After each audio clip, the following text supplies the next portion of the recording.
Test, test, test, test. Hello, hello.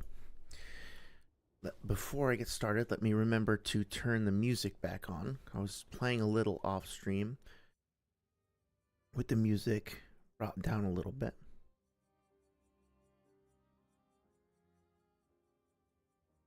It is a very interesting experience to kind of navigate the world and hi dog, just sort of um, like bask in the atmosphere, so to speak, despite how amazing the music is.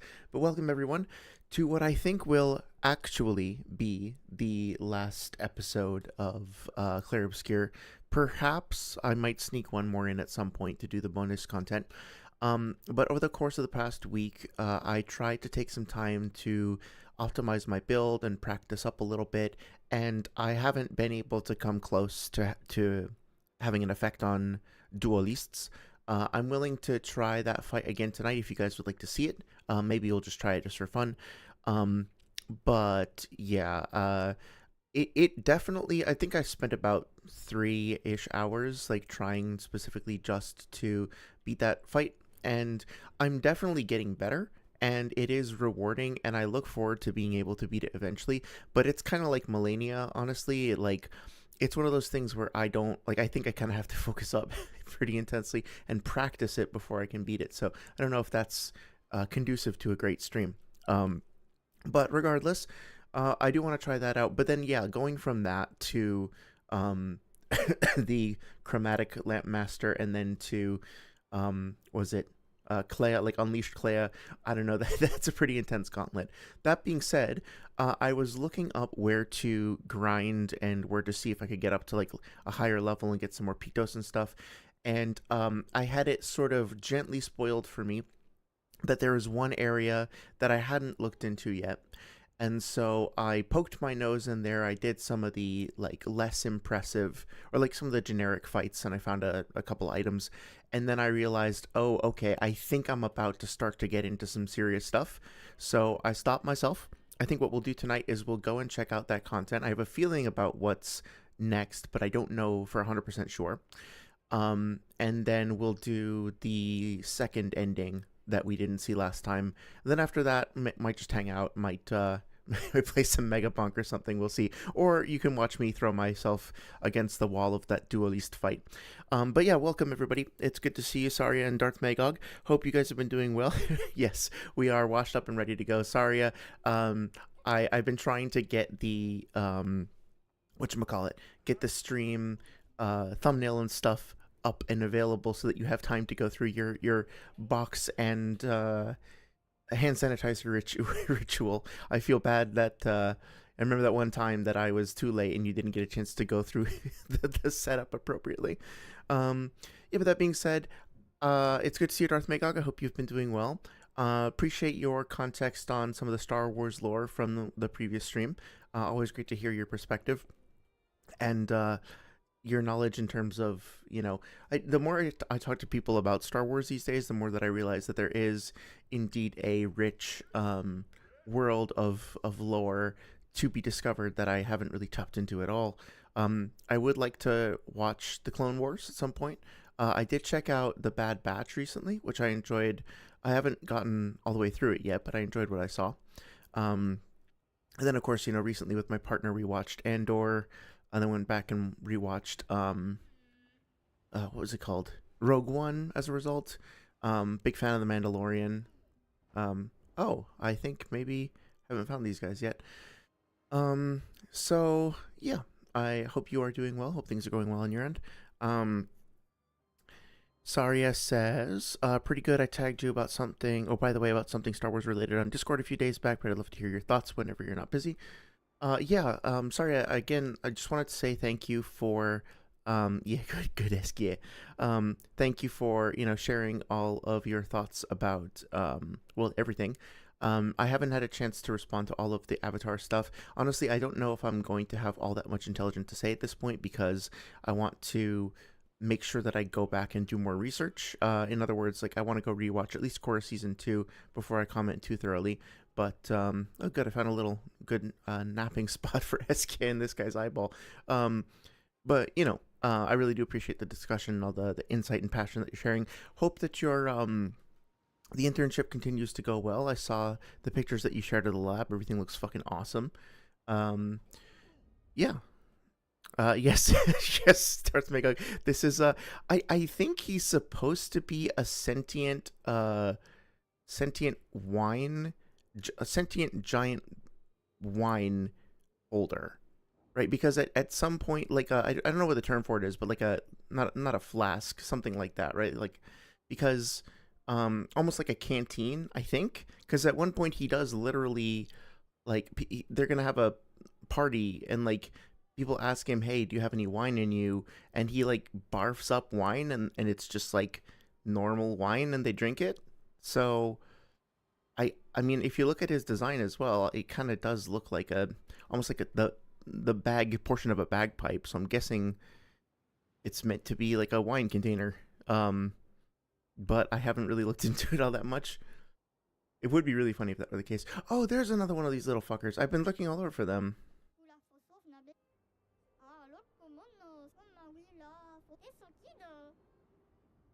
Yeah, I've been trying to like look around for other side quests and stuff I haven't done yet. Um, but let's take a look and see what these guys have to say. Hello. But yeah, we'll go and do the drafts area. I don't think we've ever had a double mime battle before. I have tried to optimize my build a little bit. I think I actually made it worse unintentionally, but we'll see how it holds up. So I got Pyrolyze back in the mix just because like somebody pointed out that it would be I was listening to like a tier list of different abilities, and somebody pointed out that like Pyrolyze into Rain of Fire is a great setup for rotating into Burning Canvas, and so I wanted to give that a try. So far it seems to be working out okay. um, I also have this new, like I tweaked Verso's kit a little bit to use his weapon that, oh, I guess I'm not even going to really show it off much here, to use his weapon that is focused on, like, he gets a free rank up, basically, whenever he hits a mark, which is just fucking crazy, like, how quickly I can get him to S rank now. So that's been fun. But, yeah, I mean, even if I do everything correct with Duollistes, really like I might manage to do 1 million damage, uh maybe 1 to 2 million damage per turn, but it looks like he has like 100, or they have 100 million health or something like that, like, so maybe 50 million, I don't know, it feels like a lot. So I think I just need to go ahead and a wineskin, yeah, that's the word I was looking for, wineskin, thank you. I couldn't think of the fucking word, but yeah. um yeah, so I think I really just need to learn the timing, and now I can pretty consistently do 3 of the 4 attacks. I'm not good at all at dealing with the sneaky attack, but the impressive attack I can usually get down pretty well, and the one where they attack both at the same time I can do pretty well as well.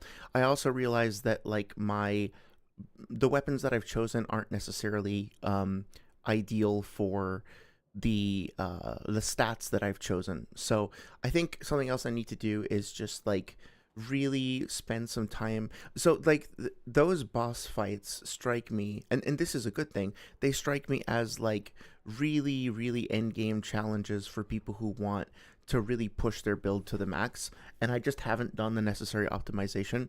I could, if I manage to get the parrying down right, then I'm sure I can figure it out, but at the moment I haven't invested the requisite like amount of effort to actually learn the parrying. So it remains to be done. That being said, I think I would like to get her a plus AP on turn start, because that was, see, I wish I could have comboed directly into Rain of Fire there. Kind of sucks that I didn't.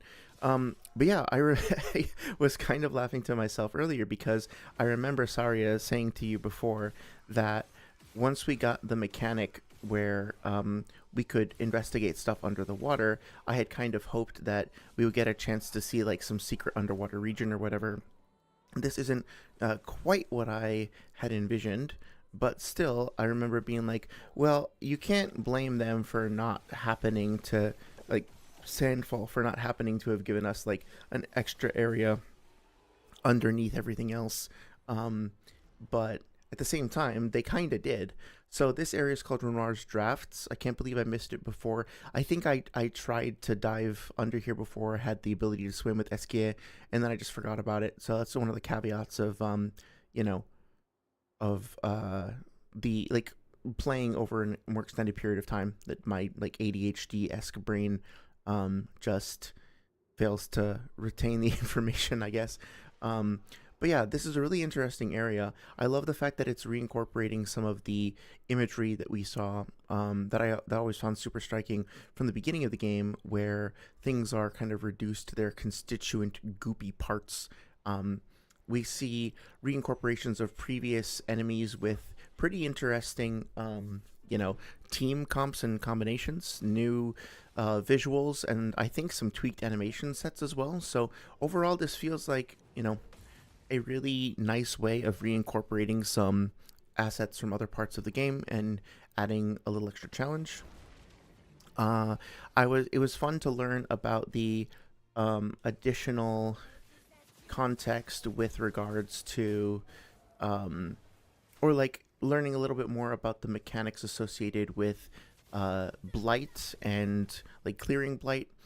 Um, this whole level is extremely. Maybe I'll like shut up after this. One second, actually. Um, right after this, and just like kind of listen to the background audio of like the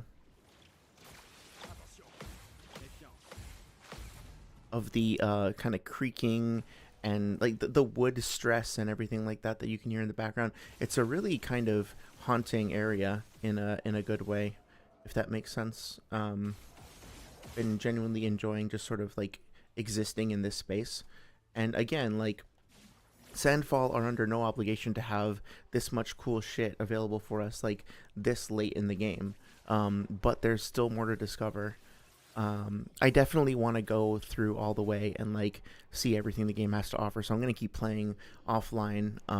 But for fuck's sake, that is such a cool mechanic as well. Just like being able to, um, oh, I'm silenced. Whatever. To absorb an opponent like that's really cool. Okay. So, oh shit. Well, I guess I can just try to apply some stacks.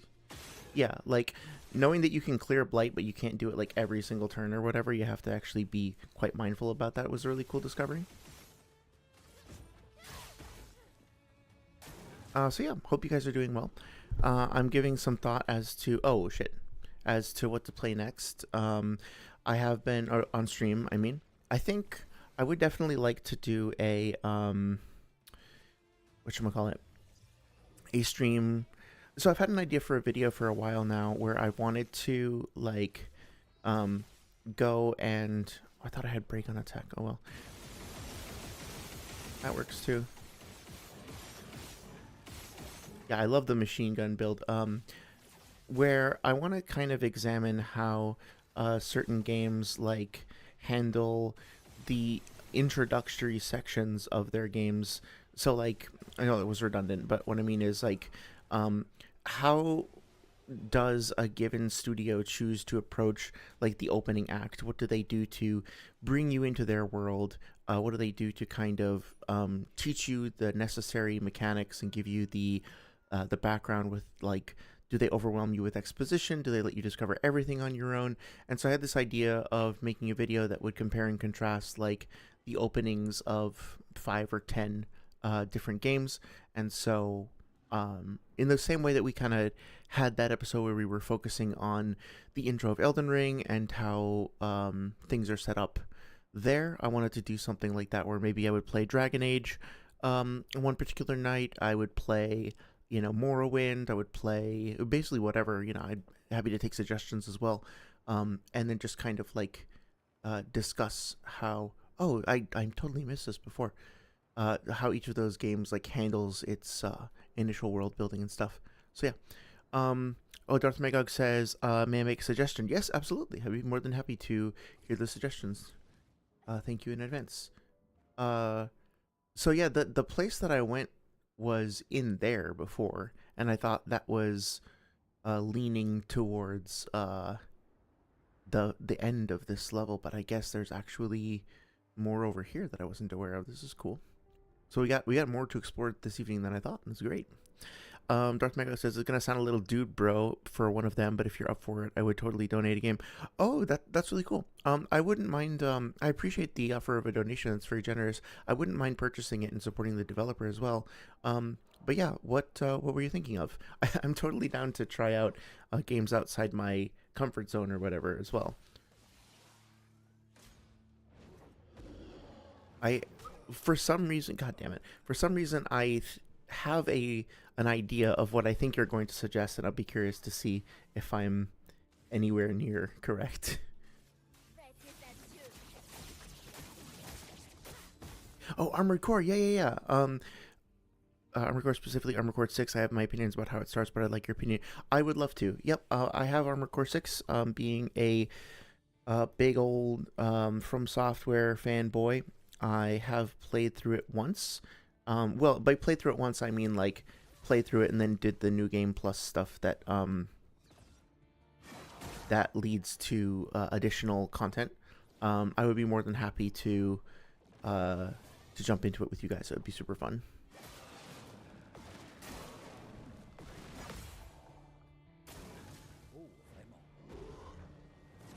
Damn it, I'm really bad about predicting that one.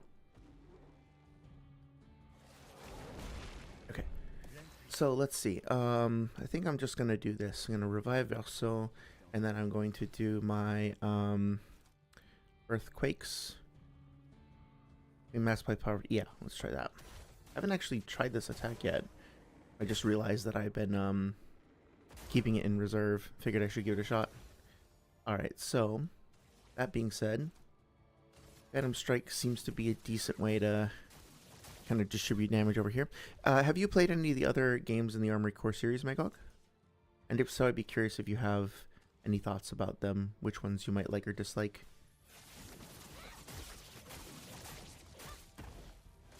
I tried to get into 4 Answer because, you know, Miyazaki directed that, if I'm not mistaken, and I really liked the premise of it, but I just couldn't quite deal. It was a bit outdated. I guess I'm spoiled, but I couldn't really fully get used to the, like, some of the I don't know how to describe it. Not the graphics exactly, but there was something about the presentation that kind of rubbed me the wrong way, so to speak. And I unfortunately didn't find myself being able to get as immersed in it. I think I felt it was not a little cheap per se, but there was so much emphasis on the whatchamacallit, on the like customization and fine tuning every single part, and like I felt like I was either like completely useless or completely broken. Ironically, kind of like kind of like I do sometimes in this game. But I wasn't able to find that sweet spot, and I really wanted to because I heard that there were some genuinely amazing missions and such. I was interested in checking out, and a really kind of compelling story, but I wasn't able to get into it. But yeah, Armored Core 6, it's one of those From Software games that I unfortunately, I think perhaps unfairly, wind up not even really talking about all that much when I talk about From Software games. Like I kind of unfortunately forget it when I list From Software games. I'll include Sekiro, and sometimes I'll even include Déraciné, but I won't fucking remember poor Armored Core 6. But yeah, I think that game has such one of the things I absolutely adore about it is the sense of style and weight and heft that the animations have. The way that they like build up a few frames of of anticipation before like firing off a missile or a shotgun. The way that they incorporate these little, I guess I'll call them like micro pauses, like between when you put in an input and when you actually get like that release of tension, release of power. It reminds me a little bit of Diablo 3. Like Diablo 3 was the first game that I became aware of doing this, although I'm sure it's a pretty common technique where like they will insert a couple of frames, just a couple here or there, of like anticipatory freezing. Like your character will literally freeze in place for just like a split second right before landing a powerful attack, which just creates an anticipation a moment of anticipation and makes the landing of the punch all that much more effective, or the kick or whatever. I played a lot of Monk when Diablo 3 first came out, and like it's incredibly like if I have an animation that's like one, pull my frame one, pull my hand back, frame two, push my hand forward a little bit, frame three a little bit more, and then four is the hit. Instead, what Diablo 3 will do is like frame one, pull your hand back, frame two, move your hand forward a little bit, frame three, totally freeze in place, and then four, jump forward. So it's like almost like a spring building up tension. And Armored Core managed to take that principle and like build up these little moments of anticipation before firing off missiles or other things like that, without ever losing the sense of flow and momentum. So there's this really intricate sense of like a dance being conducted, if that makes sense. I feel like overall the game, the story wasn't quite as compelling to me, just because I did find the voice acting a little bit of a distraction.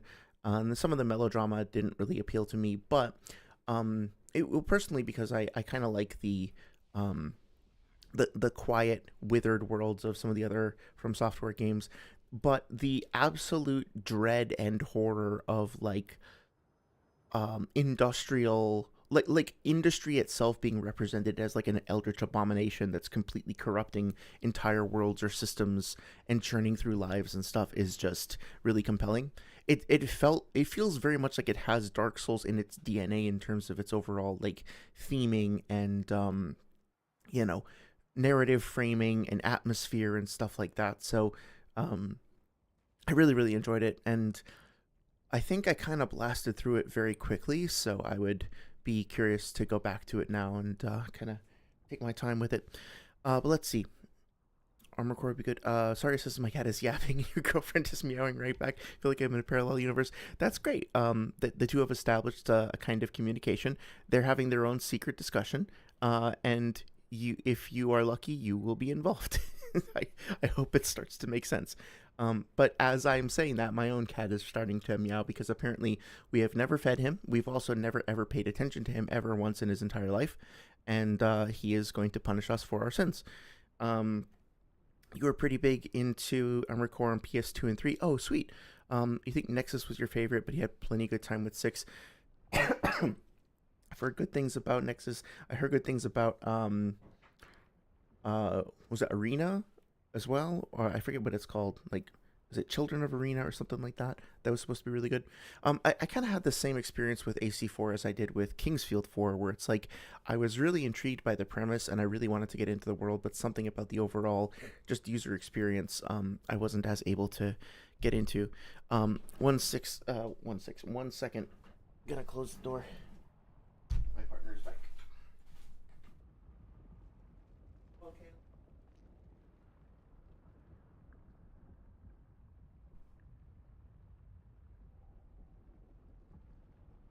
Okay, almost ready. Um, so yeah, but it's funny you're saying that about the dub Darth Magog.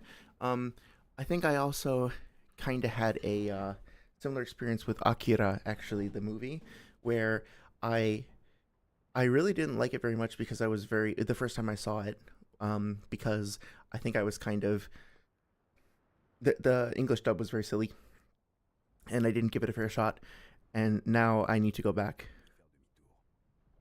Uh, yeah, if if Verso's telling us to stay away, we know he's hiding something at this point, right? So we'll see. It's very kind of you to offer to donate. That's very sweet of you. I appreciate that. Um, that was 90% of our hangouts of Worst Poetry Slam. Was the AC games, or the cats yelling at each other back and forth? Yeah, and I'd be happy to try the. Whoa, hi. Somehow I thought that was gonna just keep going. Um, I'd be happy to try the Japanese dub. I mean, like, obviously playing the French version of this game has been great as well. Although my next playthrough, I should try the English version just to hear those performances. Oh, dude, this is. I think I see what you mean. Sorry, we're like in the abyss, right? This is fucking cool. I love this so much.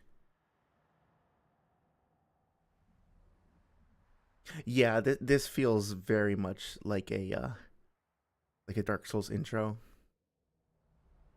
Oh, the cat and the girlfriend before poetry slam. Nice. I'd actually love to hear more about. Oh, Simon. Okay, here we are. Finally, I get to know what this character is about. Um, I'd actually be quite interested in hearing more about what. I think I know what a poetry slam is, but I've never participated in one. So I'd love to know what the deal is with that. What you guys got up to? Is it something that you still do from time to time? Okay, so this has been hyped up as like I had it like not exactly spoiled for me, but I did see a speed run come up on my timeline that was like um Simon percent speed run, so I'm getting the impression that this is kind of a big deal. I see the Expedition Zero band. Vaincu.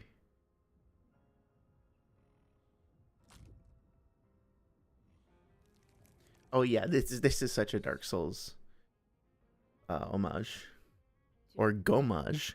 C'est un vieil ami à moi. Lui aussi était dans l'expédition zéro. Il a disparu et je croyais. On dirait qu'il a rencontré Claire. Oh yeah, and the whole like missing arm thing. Cool. Je vais t'offrir le repos, mon ami.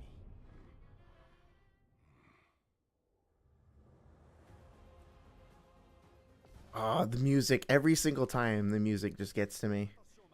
Okay, let's see how well this goes. Okay, great.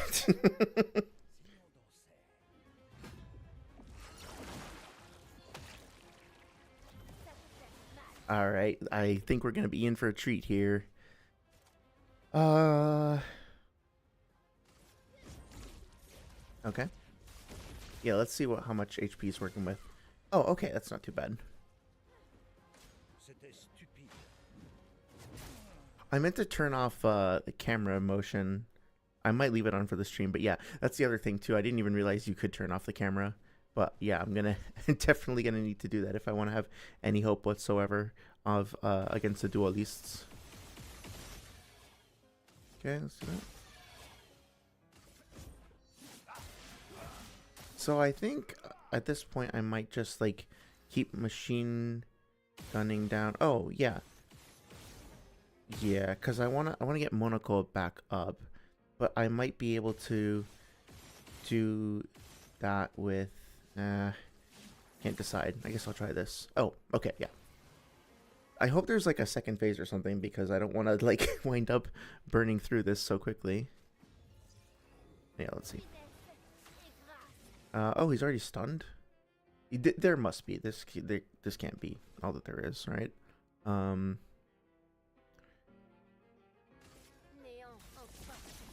probably should have done Rain of Fire. Oh well. Okay. Had a feeling that wasn't going to do anything. Alright.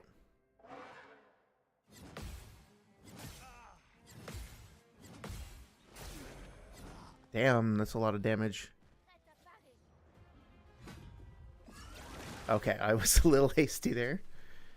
Alright, no problem. We got this. Oh, he's got a little shield. Well, two can play at that game. Nice.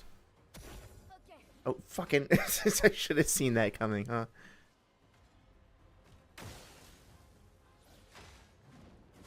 Oh, shit. Wow. That came faster than I thought. Pause.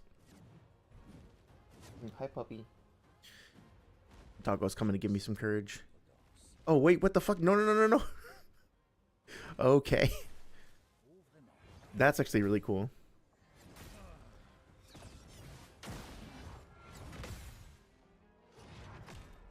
Loving the animations, loving the sounds.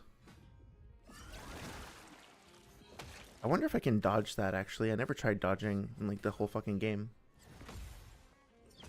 Wow. Shit. Messed that up. Okay, this might take a second to learn.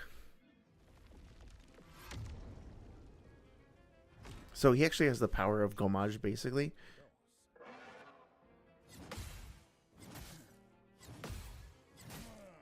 Oh, okay. I think I underestimated him a little bit.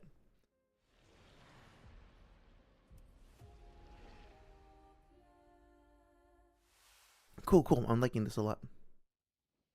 Um, I do want to take a look at something though. So obviously, I think every character should have second chance for this fight. So let me go and just make a quick adjustment over here. Second chance is 40, and I don't have that much, so maybe he doesn't need second chance, but Monaco should definitely. Accelerating heal, healing an ally, base shield, breaking attack. I guess we don't really need that on him. Cheater, yes. Player's life, yes, and second chance. So, um, that's not as necessary. That's not as necessary. Give 2 AP on applying rush. I'm not gonna apply rush as much as shell, so plus 1 AP on battle start. Um, let's just do. Why don't I have energizing turn? That's just like for 10. That's weird. Oh, I do have energy master. Okay, so now I have 40, which means I can do second chance. I don't know if this is actually really all that beneficial, but it seems like it's going to be useful in dealing with his particular brand of bullshit. uh, and then maybe I can skip it on Verso. And Mael, I think, has it, right? Is she? Yeah, okay, good. All right. Yeah, I don't want to spend too much time mucking around in there, so let's just go for it.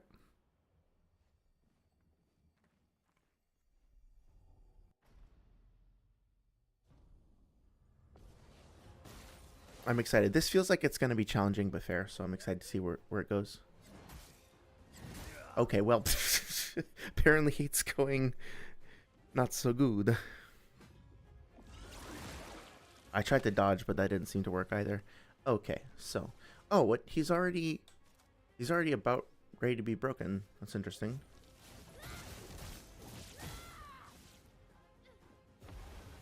Okay. Actually, let me see how well burning canvas does. Cause I already have like 80 burn charges. Not bad, but also not amazing. Oh, come on already with this. Okay. Might wind up being a one-on-one. Okay. That one's not too bad. I hope I gave Mael break on attack. I think I did, but I don't recall. That attack comes out super fast. Okay, okay, okay. You already beat me, I understand.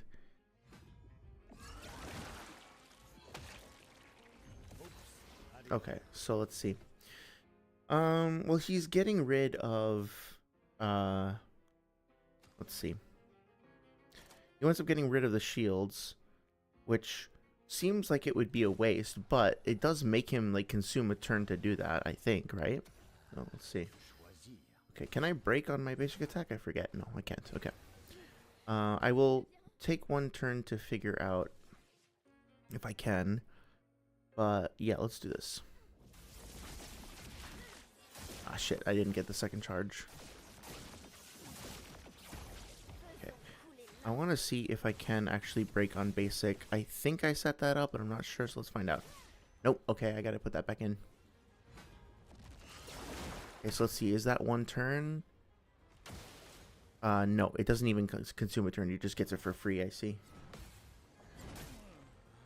Okay, long delays in those attacks there. Just gotta learn that. Yeah, okay, great. Thank you.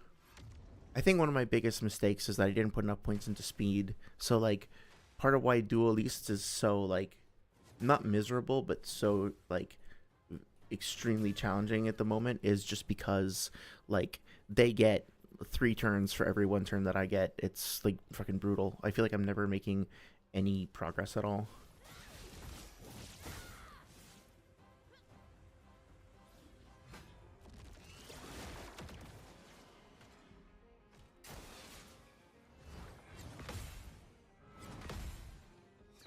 Okay, this short combo I think I'm starting to get down. Well, I say that and then I get hit again. That's okay. Okay. Alright. So,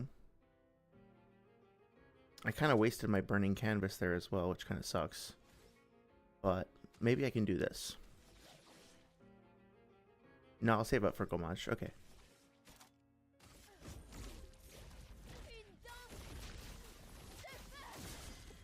Okay.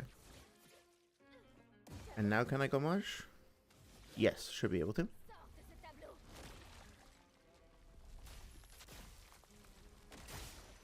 Okay, not great. Not terrible, though. I think I'm cooked, though. I don't know if I can survive this now. We'll see.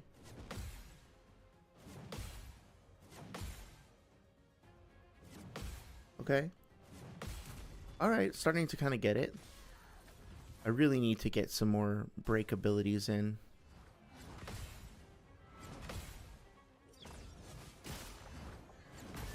Oh, come on. Okay. We can do this. We can do this. I just got to go tweak my Picto a little bit. Alright, so let's see.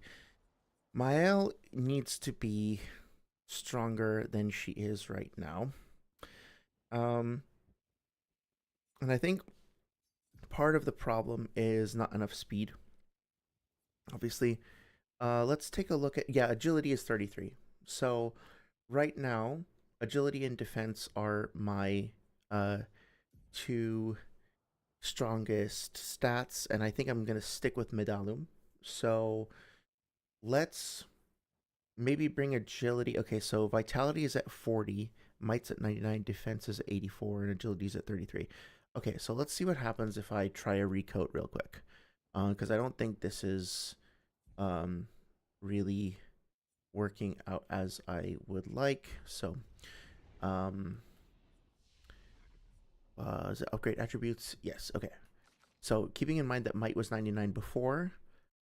Okay, defense needs to be high and agility needs to be high. Okay, so let's go with speed. Let's get agility up to like 50. Okay, let's get vitality up to, I think it was 40 before, so let's just keep it at 40. Might, I think we want to get it to be at least 50, right? Luck, I don't wind up needing a whole lot of because we can get plenty of crit chance from other sources.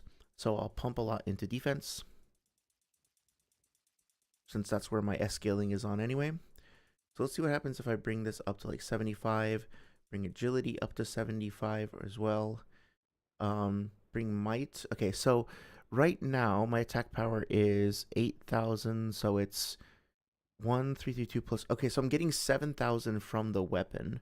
And if I increase this, I get 30, and if I increase this, I get less, right? Or 84, that goes to 60, and this goes to 70. Okay, so I'm actually getting more value putting points into defense going into my attack, right? If I'm understanding that correctly. So if I do this, I think this is actually better than I was at before, if I remember correctly. But I will go ahead and do what? Let's get some even numbers here.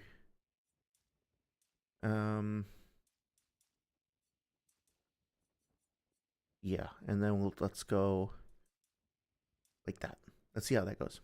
Okay, so this is bringing up my agility way higher than before, so hopefully I'll be able to play a lot faster.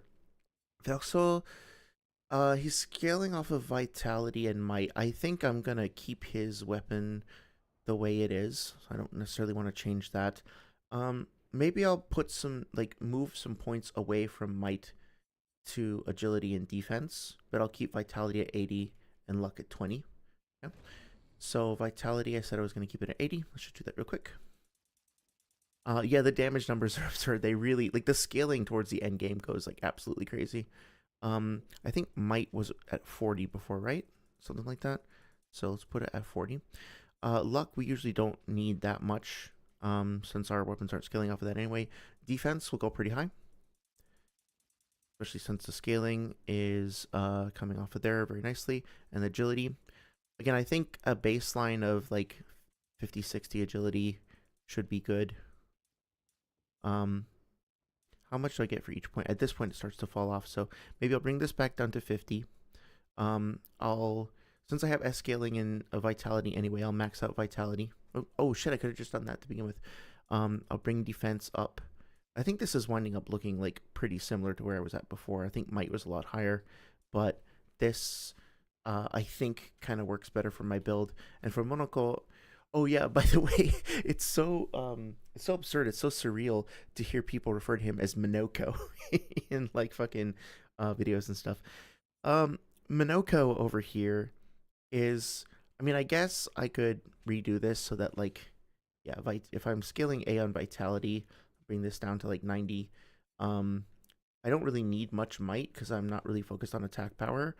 So honestly, like I could just do this, literally. Like I don't really care about crits. I don't really care about damage. Um, just make him super tanky and give him like, so out of curiosity, let's compare that. So my attack power now is 4,000 with that scaling. If I do this, so yeah, like putting full points into vitality versus points into might, it gives me about the same amount of attack power. If I do this, I'm just kind of curious. If I do this, so 4,000. But now, oh, so it's definitely diminishing returns. Okay, so that's good to know. So like if I go full on vitality at 99, I get yeah, I just want to do a little bit of testing here. Okay.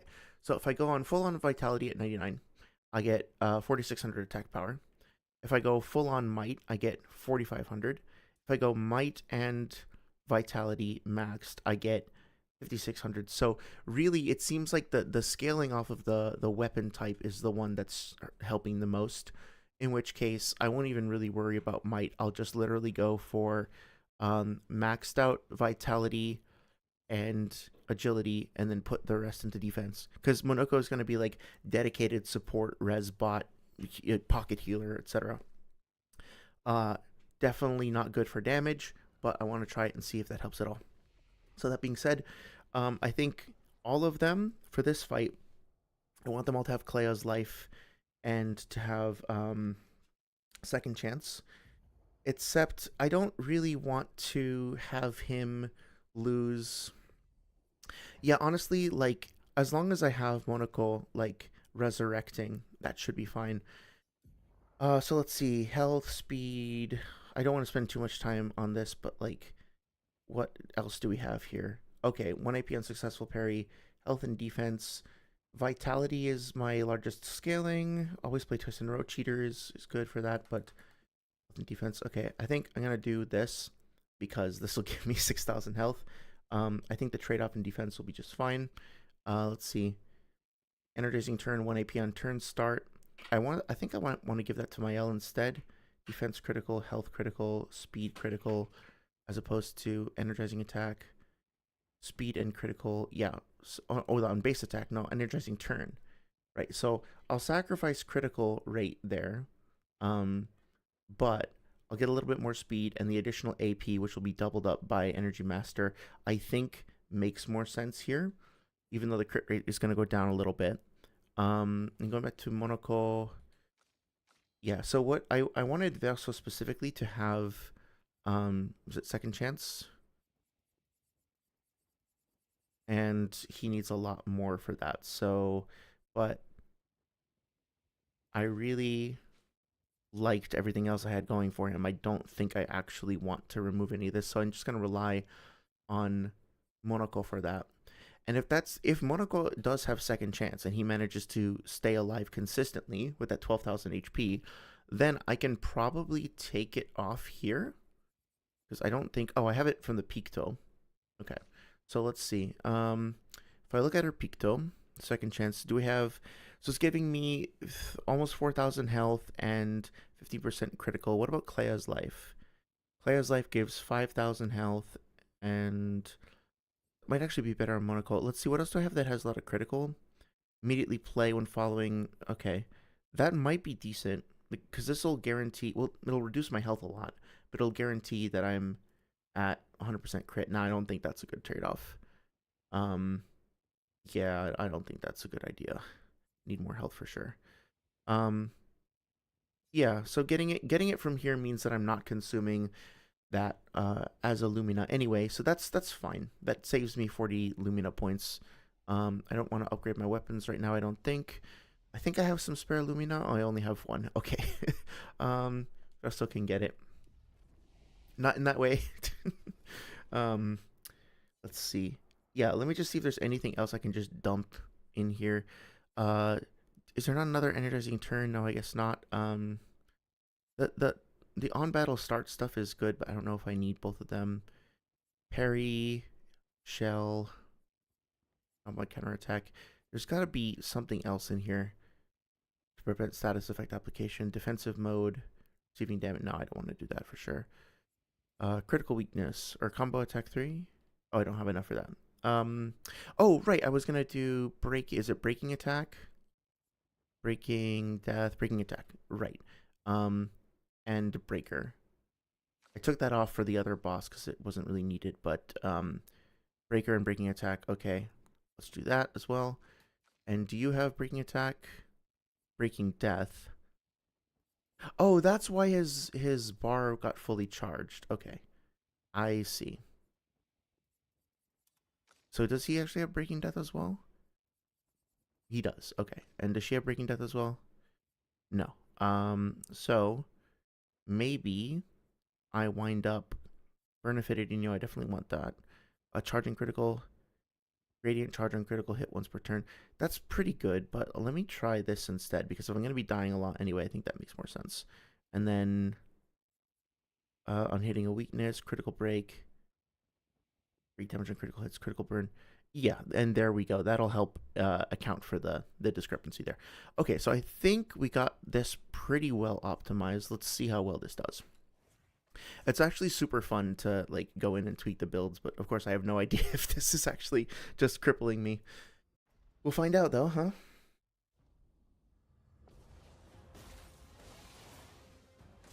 Okay.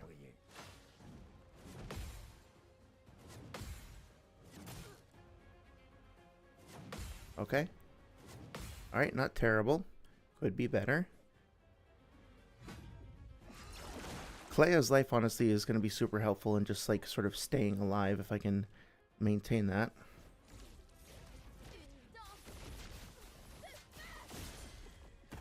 Okay. Still pretty intense. Still not something to be undervalued here for sure. But yeah, Clea's life was very helpful there. I didn't really do anything at all. Oh well.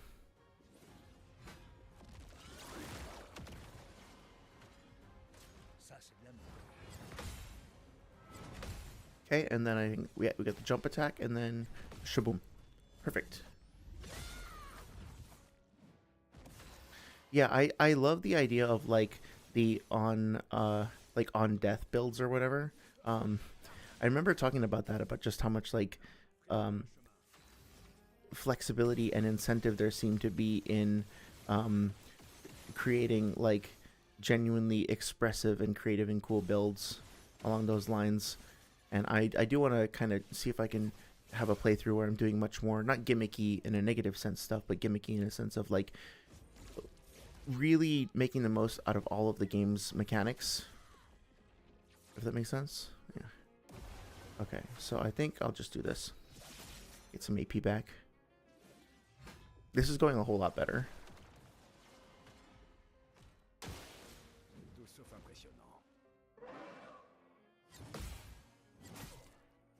I shouldn't have said that. But it's okay. Oh yeah, I survived somehow. I also am not using Inverted Affinity. I took it off for the other boss fight, so I probably should honestly bring it back here. And I could probably start him off in a different mask as well, but I think what I'm going to do... what should I do? Clea's life should sustain them, except it's not going to trigger before his next turn. So maybe what I do deals double damage to target stun. Okay, let's try this. Let's do Boucherie Fortify. Actually no, let's do Earthquakes.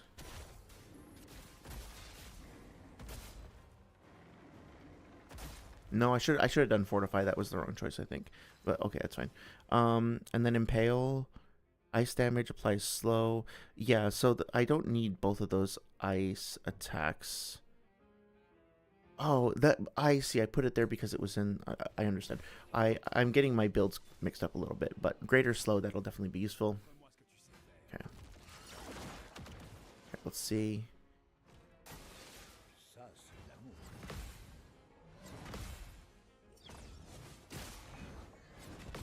Okay, perfect. It's gonna break. Almost. Okay. So now.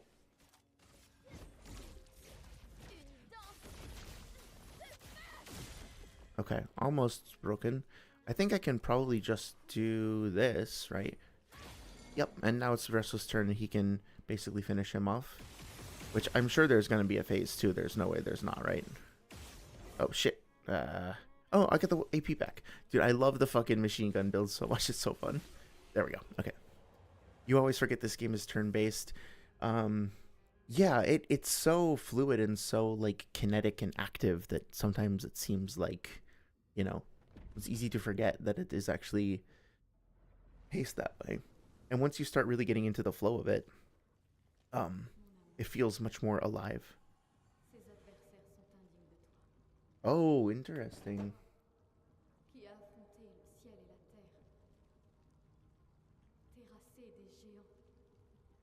Did Clea fall in love with one of her own creations?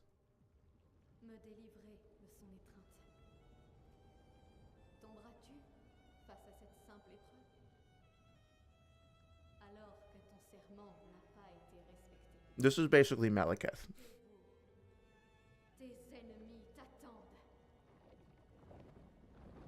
She's such an asshole.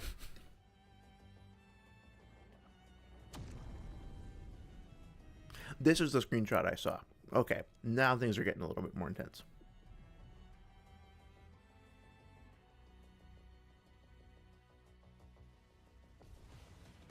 Will we start from phase 2 next time, or do you have to do the first one again? Oh, shit. Oh, my God. Okay. Oh, that was sneaky. I like that.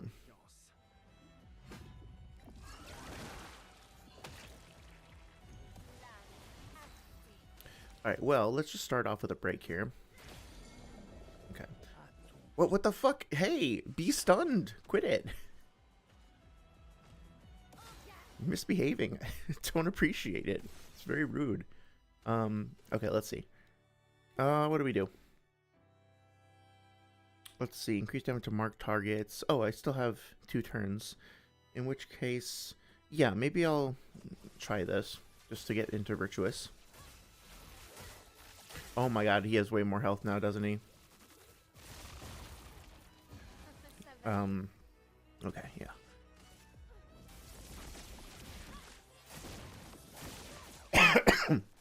Yep, this is gonna be a whole thing.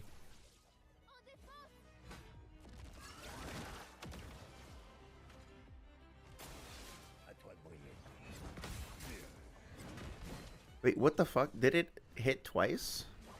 Oh, there's like a follow-up. Okay. No, Luca, sorry, buddy. My cat wanted to get in on the action. Oh, for fuck's sake.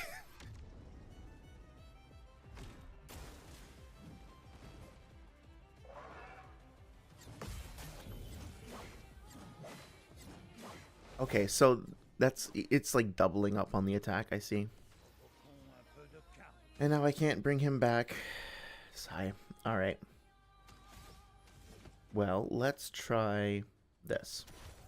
See where this goes. Okay, and yeah, let's slow him down. Excellent. Okay, so I'm in offensive. I think... Well, break didn't seem to get me very far last time, did it?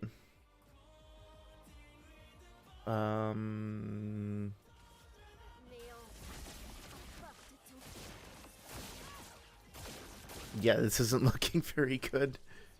Um, but maybe I can build up some burn. Maybe that'll help me out a little bit.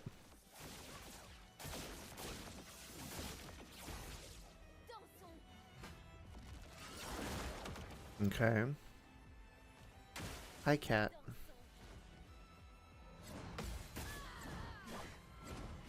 Okay, wow. So, yeah, this is gonna be a whole thing.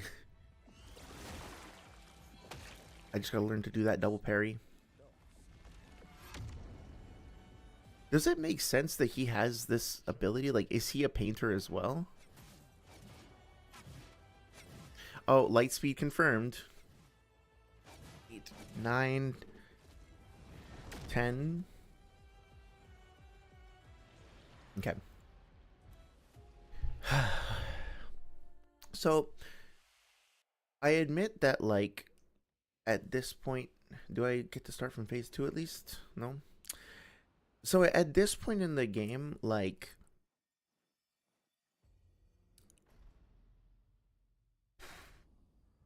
let's see, do we start from phase 2? No, okay. Um, so I definitely want to, like, beat this eventually, as well as the other fight, but, like, I have to admit, you know, I'm almost level 100. I've fully upgraded a bunch of weapons. I've literally spent hours tuning my build, and I feel like I'm barely scratching this guy, right? Especially in phase 2. And honestly, like, I don't feel super thrilled about having to learn all of this stuff and spend hours and hours doing this. Um, so I want to give it a try. I don't want to, like, disregard it, right?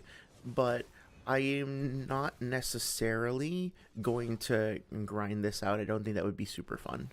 Um, Let me know if you think that's, like, disappointing or whatever. I'll stick with it longer if so. Um, but yeah, I don't know how to describe it. I just don't feel like it feels like every boss in front of me right now is another Radon, like Consort Radon, and I'm like, oh my god, I don't know if I can do this, or I can do it, like I'm capable of doing it, but getting myself to the point of being able to execute on it is going to require like so much prep and investment. It's kind of a lot, you know what I mean? Is this a game where the boss scales to your level? Like you can't just level through it? I don't think he scales to my level, but also I am currently like I'm only 7 levels away from max, so I don't know if there's even like that much room for me to go much higher. I think it really will just come down to like me learning the parries and then also like really optimizing and maximizing my build, which I'll need to like study up on, I think. Um, I wish there were a way to parry that.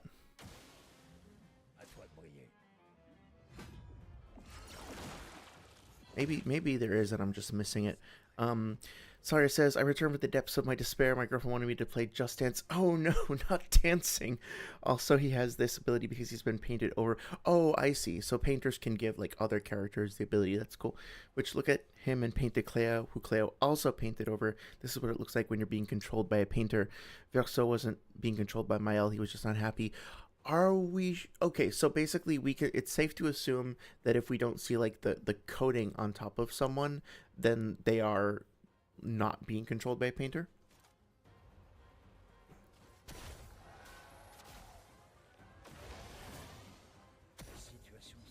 Okay. I think what I need to do also is just set it up. Like I heard that there's a way to set it up so that like if you apply one buff, it basically applies like several buffs at the same time because there's like a buff synergy. But also, I'm just realizing now that giving myself shields, it's a really bad idea because it's not just like it's he's actually stealing them and getting them himself. So I really shouldn't use the shields at all.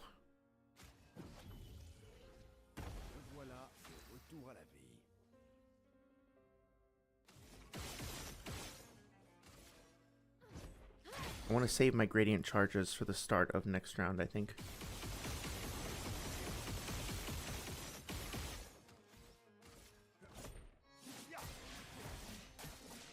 No, I meant to do follow-up. What the hell?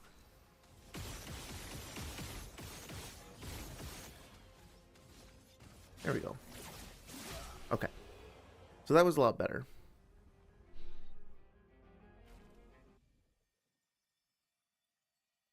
You can... Oh, your solo Mael literally one-shot him? Oh, okay. So clearly I just don't have the right build. But I don't know. It's a little discouraging, you know? Like, I feel like I put a lot of effort into learning my build and, like, sticking with it. I've been at the game 100 years... 100 years, 100 hours now. And to feel like I literally can't fucking tickle this guy is a little discouraging, but it's fine. So let me do this. Let me break him and then resurrect Verso.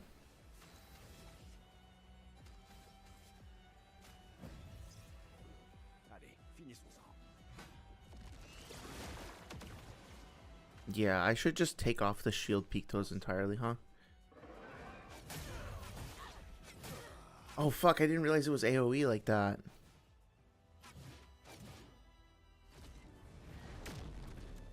Damn, okay.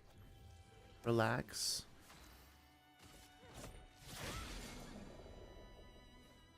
Oh, come on. How does he get additional turns if he's fucking stunned? That seems to be like breaking the rules a little bit. No, come on.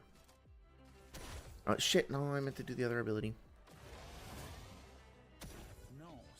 Oh yeah, I'd love to play Scars of Arcadia actually. I haven't ever like actually played through it, which is silly. It's a classic, right? Okay.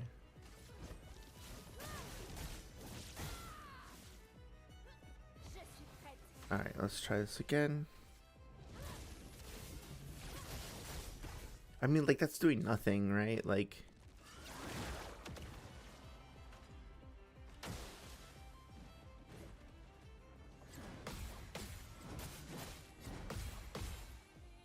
I do like that follow-up there, like the double parry. That's pretty cool.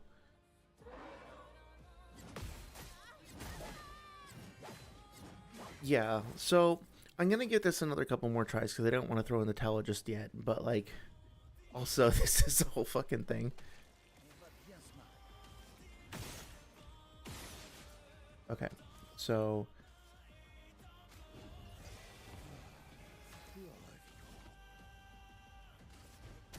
just impale him again. Slow him down. Okay, so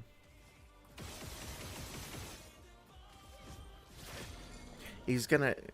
Okay, so this time it actually worked.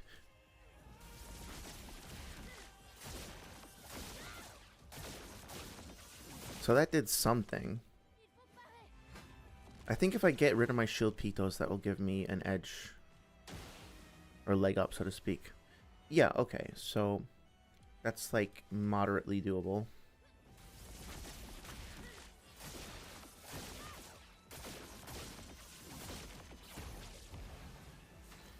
And I'll give myself energy.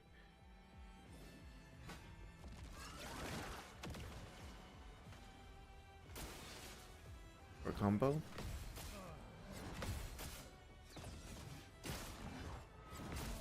Okay, I feel like I got that, but alright. And now he's going to remove him from the canvas, of course.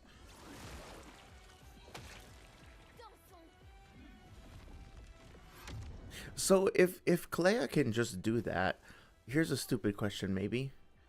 Why doesn't Clair just, like, take Mael out of the canvas right now? Like, if she wants to, right? Because she's clearly... If she's capable of conferring that ability to somebody else, and she's gonna let that other person do it to us in the first place, then what's stopping her from literally just fucking doing that? You know what I mean? Like, what's stopping her from literally just, like, writing her parents out of the canvas and, like, kicking them out?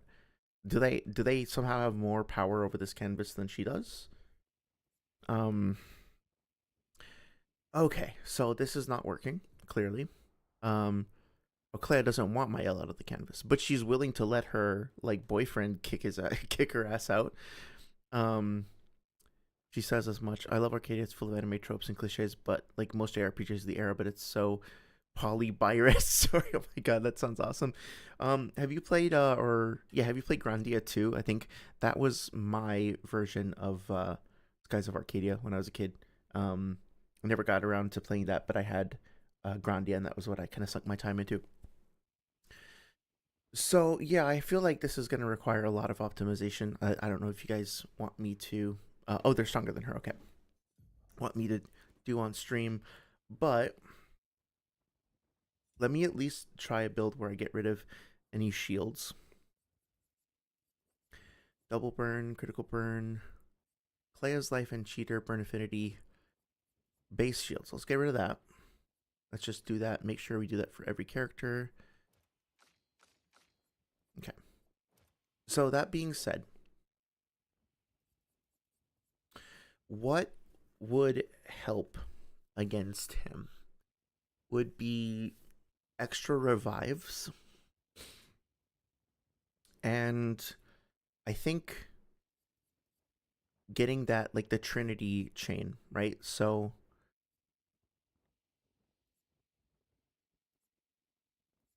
this is not happening consistently enough. This is not what's going to win us the fight. This does actually help quite a bit. So let me look for the actual like buff things. Oh yeah, Grandia was on Grandia 1 was on PS1. Grandia 2 I think was on was on Dreamcast exclusively, and then Grandia 3 I think was on other platforms. I might be mistaken about that. But yeah, I played it on Dreamcast. Dreamcast still holds a very special place in my heart. Um okay, so I want to just let's just look at like okay, charging. This is actually really good because like I'm doing a 4 hit combo anyway. Um that is good. Charging counter 10%, that's not happening enough. Cheaters really like necessary essentially. Don't need the weakness, don't need that. This is necessary. That not so much. Those are necessary. Take 50% less damage but can't be healed. No, I don't think that's a good idea. Increased critical chance. That's great because they're always going to be burning if I'm doing my job correctly. Critical break. No, I don't think so. I guess I could try and go in for like a massive Mael like Uber boost build where I just nuke him.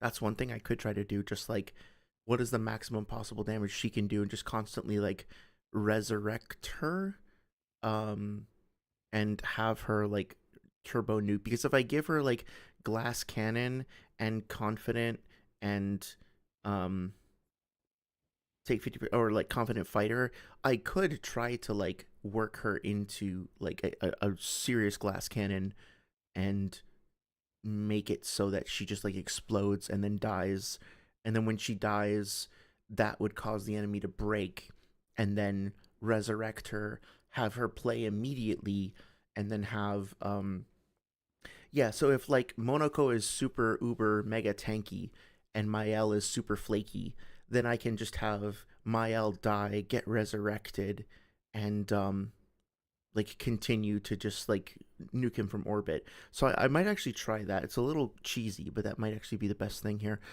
So let me go through this real quick. Um, Increased critical chance of health is below 30%. I don't necessarily need that. Okay, don't need that energy. Deal damage, giving damage. Okay, effective heal. I don't really need that if I have Clea's life at all, right? Consume AP, double burn. That could be that's more useful for Mael. Effective support. Gain powerful for one turn number. Yeah, that's pretty good. Empowering break. Gain powerful and breaking a target. Each successful parry. Powerful fighting alone. Healing tints also apply powerful. Do I not? Oh, I didn't even really need this for him. Um, Interesting. Okay, so and the energizing stuff is not really all that necessary. Give 2 AP on applying rush. That's not what I was looking for. Energizing turn. That's I need this for my but not for him. Okay, base attack applies powerless. That's useful. Mark targets. Yep, that's very useful since I'm applying marks all the time. Exposing attack applies. Yep, that's very useful as well. Exhausting power. I'm not going to be exhausted. First strike. Breaking a target doubles its burn amount. That actually could be really good. I'm gonna mark that as a favorite because if she's gonna get broken quite a lot from like death breaks and stuff like that, then having like Pyrolyze synergized with this could be really powerful. Um, I think I want to put this on my L, so I'll mark this as a favorite. Um, so powerful. This should go on my L. Defenseless. I think enfeebling attack. No, powerless as opposed to defenseless. Okay, so I'm not really using that. Greater powerless. This is powerless, right? Yes. Okay, so greater powerless. Greater rush, shell, healing counter. Greater slow should go on monocle. Oh, I think it actually is already, but that's fine. Healing death. Healing fire. I'm looking for like, okay, longer shell, burn duration is increased by 2. I'm not finding the things that I'm looking for here. Marking shots, yes, that's fine. Powered attack. Powerful revive. Powerful, oh yeah, apply powerful on applying shell. I think these are the things I was looking for, right? Like, if you apply X, then get Y. Apply rush on applying powerful. Yeah, okay, so hang on a second. Mark targets deal 30% less damage. Well, ideally the mark won't be persisting between turns, so maybe I take that off. Although I want to mark that just in case. I definitely need energizing shots. Empowering attack. Yeah, gain powerful. Okay, so invert affinity, powerful on shell. So if I get shell, I'll become powerful. And then if I get rush, I'll become powerful. Oh no, sorry. So if I get shell, I will become powerful, and if I get powerful, I will get rush. Right? If I'm understanding that correctly. But if I get rush, I'll get shell with this. That's the trinity I've heard about. Okay, so what else can I sacrifice for that? Um, free aim shots can break. Stay marked as necessary. Versatile. Yeah, I think the rest of the stuff though I need for this build. I can't really get rid of this stuff. Okay. Maybe I could get rid of enfeebling attack, but then that no, I don't like that. Okay, so with that being said, let's see if I can make her into just a completely irresponsible nuke machine. Um, Warming up, I don't think is going to help all that much if I'm just like nuking per turn. Versatile, free aim, don't need that. Energy tints also apply rush, don't really need that. Survive fatal damage with 1 health. That could be good, but it's only once per battle, not once per turn, obviously. I'm not really going to get. Well, I don't think we're going to get status effects here, but that being said, it's 3 Lumina to potentially do more damage, right? So increase damage on stun targets, stay marked to apply a mark. That's probably useful, but because I'm going to be attacking versus marked targets, in which case I think I do actually want to give him. Where was that like stay? Oh, he does have stay marked. Okay, good. So now that that synergizes with that, let's go back. Attack life. Okay, looking for any damage boosts at all. Shield, immune to freeze, burn, blight, stun. 50% more damage if health is below 0. If that's the case, then maybe I can do this, because if it's so this, okay, good. I wanted to make sure that this is the case. So this is not reducing my actual max health stat to 1, but it's going to reduce my health to 1 in the fight. And if that's the case, then that means that I can also start with at death's door 50% more damage if health is below 10%. Okay, so increased base attack damage, I don't really need those. I don't think I'm really going to get counters with her. Auto rush makes sense. 50% increased damage on the first hit once per battle, that's fine. I don't really think I actually might want the shield with her, because that way I can at least get one get out of jail free card, but I'm not sure. Break damage could be useful, but I guess I don't really need those if I'm just gonna break on death anyway, right? So breaking death, I have that. Break damage on counterattack.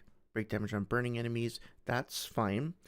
Breaking slow, break damage. Okay. Increase damage on burning targets, yes. Apply burn on hitting a marked enemy. Um, Apply 3 burn to all enemies on death. That's not bad because that actually comes out to 6, but I mean, no, it's not all that much. Um, I mean, I guess I could do this, but let's wait on that.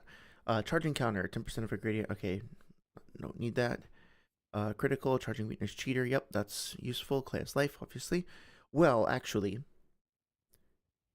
I probably shouldn't have this, right? Because if I take this, then this is going to mean that it nullifies the effects of the one from before. Healing tint, don't need that combo. Don't need combo attacks. At least I don't think so. Okay, 30% increased damage but can't be healed. Critical break, increased break damage on critical hits. I don't really need that. Yeah, I don't need break damage. Critical chance is good, for sure. Critical moment, increased critical chances. Yep, that's great. Critical stun. Yep. I don't really need it actually, but let's see. So I think this is going better. Effective heal. Okay, double burn. Yep, I need that. Effective support. Gain powerful for one turn on base attack on breaking a target. Last stand. No, I don't need the parry. Healing tints also apply powerful. Nope. Energizing break. I don't need any of the energizing stuff. Really, I don't think so. But this is useful to start off the fight well, I think. Energizing turn is useful. Enfeebling attack. I'm not going to use based attack. Exhausting power. Exposing attack. No, I'm not going to use that. Exposing break. First strike. Play first. Yes, I think I want that. Breaking a target doubles its burn amount. I don't think I'm going to be breaking the target, but that's fine. Glass cannon is great. Powerful.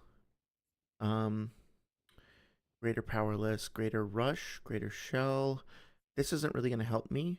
Rush will work. This won't be applicable. On death, sure, why not? Healing parry. Don't need the recovering of health. Healing fire. Don't need that either. Okay. Healing share. Don't need that. Increased damage until a hit is received. Critical chance. Okay, we're getting there. Oh, inverted affinity. I want that. Longer burn. Definitely want that. Painted power. Yeah. I feel like this should just be like a passive. Like you'd have to go turn off in another menu or something. Marking shots. Powerful revive. That makes sense. Powerful on applying shell. Sure. Maybe quick break. Healing tints also apply shell. No, okay. At this point, I need to just look for. Yeah, I need that for sure. I really just need to look for damage bonuses. Maybe this. Well, that's when falling below 50% health. I'm not sure if that'll actually work. Apply shell on applying rush, shielding potentially solidifying. Sniper, 30% while having shields, but receiving any damage always removes all shields. That, So if I, okay, hang on a minute. Rush on powerful. So if I do this, if I go up here and I turn on, where the fuck is it? The shield, base shield. If I were to turn on base shield, then that would mean that I would always have what the hell was it? Shield affinity, right? Which means it would be basically another 30% bonus. So this is useful. Increased damage per turn, but I don't think I'm gonna survive. So what would be really great is if I could somehow manage to get shield affinity and then also like get base shield, but I don't think that's going to work, and that's potentially going to empower Simon anyway. So I guess I just forfeit that last 30% damage, and then I have essentially 15 points to spend elsewhere. Let's see. Rewarding mark. I guess, like, where is it? Stay marked. Yeah, that's good. Protecting death. Powerful on shell. Shell on rush. Is there like a rush on powerful, powerful on shell? Yeah, okay, so if I get shell from Monaco, that would work. So for Monaco, I don't really need to do much here. I think I'll just I took off base shields, so I'll do like just something that costs 20. Let's see, point cost, go to 20. Energizing start or survival. I don't fucking know. Immune to burn, burning mark, was it where's like is there healing parry, something like that? um I just want to get fuck I don't want to overthink this, so I just want to give him something. Like um greater powerful enfeebling, enfeebling mark won't work. Nah, it's not gonna work either. Shit. uh Power rush on powerful, something like that. Okay, so with that being said, I think at this point I do want to go here.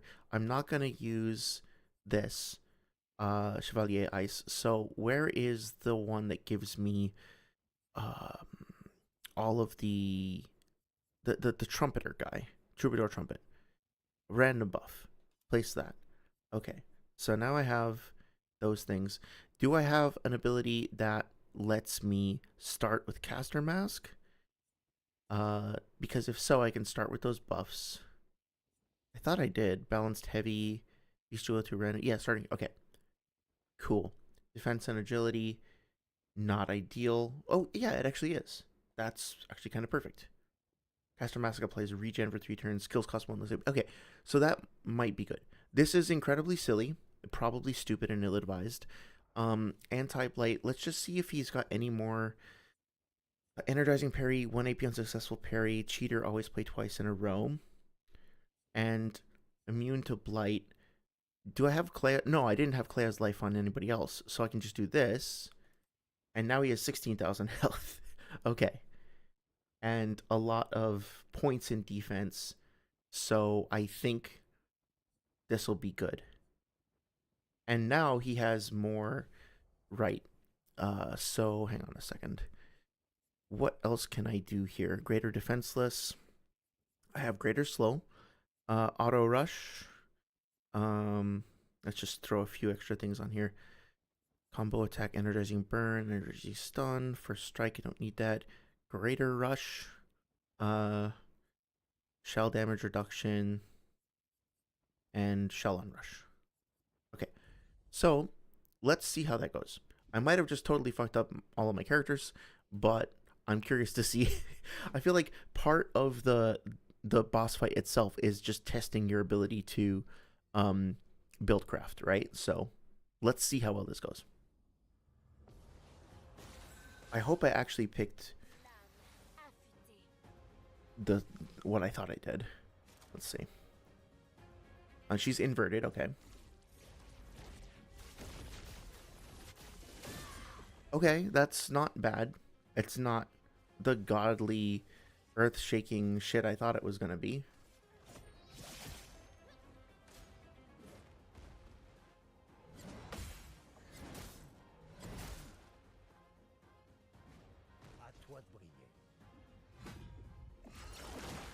Okay. But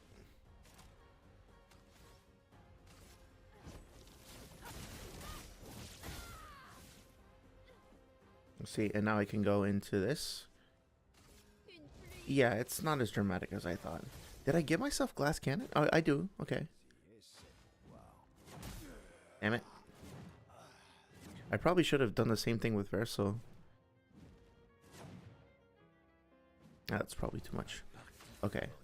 So, to get him back up as soon as possible. Did I not give him second chance? That's stupid. Okay, let's see. Yeah, Troubadour Trumpet. Okay. So, Let's just spam into a break. Okay, should get 1 AP, and I should be able to hopefully extend the break with Endbringer. Okay, that's obviously quite effective, so I'll keep that in mind. And as for you, I should be able to just stand all and win. Okay, cool. Oh, sorry.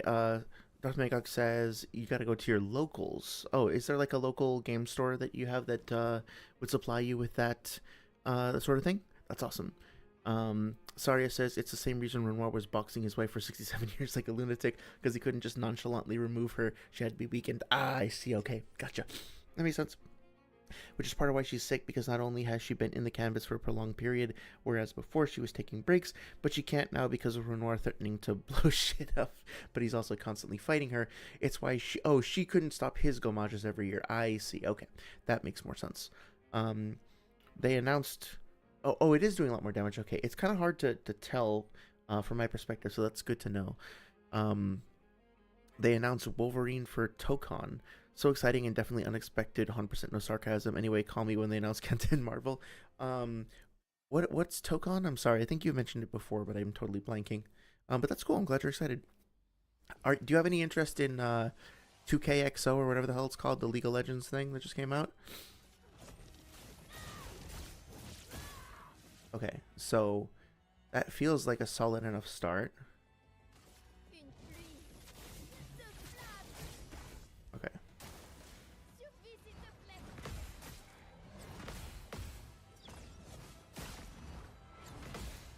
Okay. I'm starting to be able to read those attacks a little bit better. And Bresso had just enough health to survive. Okay, so now I can do Burning Canvas. Okay, this feels like it's chunking him more significantly compared to before. I don't have enough AP to do that again, but what I can do is get myself into Virtuous for next turn. Although, if I die, that's... I probably should have just kept that, but that's fine. This is gonna hurt.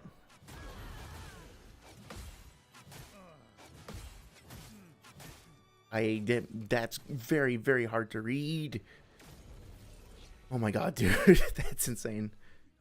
Okay, but that's cool. So, I think just to be safe, I'm gonna start off by resurrecting him. Oh, for fuck's sake.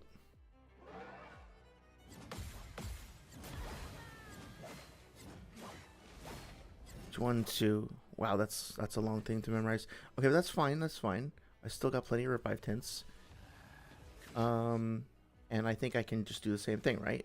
Skills into Troubadour Trumpet. Okay.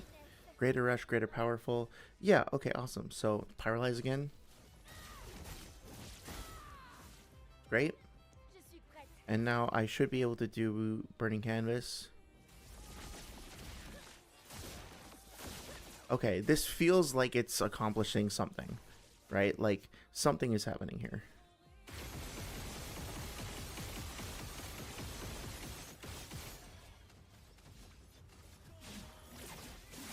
Okay, yeah, we're getting much further than we were before. Oh shit. I was hoping I would be able to do Endbringer. I guess let's hope I get a little AP back. Okay. Okay. So this is actually going really well. So now I can do Endbringer. Oh wait, no, I need 9? Oh, that's right, that's right. Phantom Stars is 5. Okay, so I'm just gonna keep going with my machine gun combo. Yes, okay, there we go. Okay.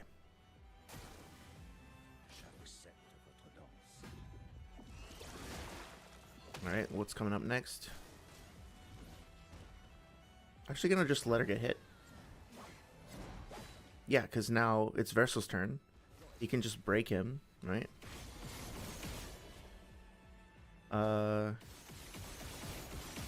Yep, so just 1, 2, 3, 4, get all your AP back. And now I can do... Well, shit. Hang on. If I do this,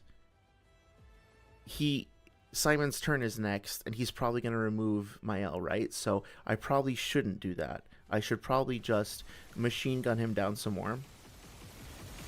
And then, oh shit, I missed a couple hits. And then do this, right? Resurrect my L, like that. She should play immediately. Okay, perfect. And then I can do Burning Canvas. Yes, okay. 1, 2... Oh, yeah, nice. Look at that damage. That is beautiful. Okay. Let's see. This feels doable. Famous last words, I know, but... Okay, so I don't actually have a good... Yeah, I don't have a good balanced skill. I kind of messed that up.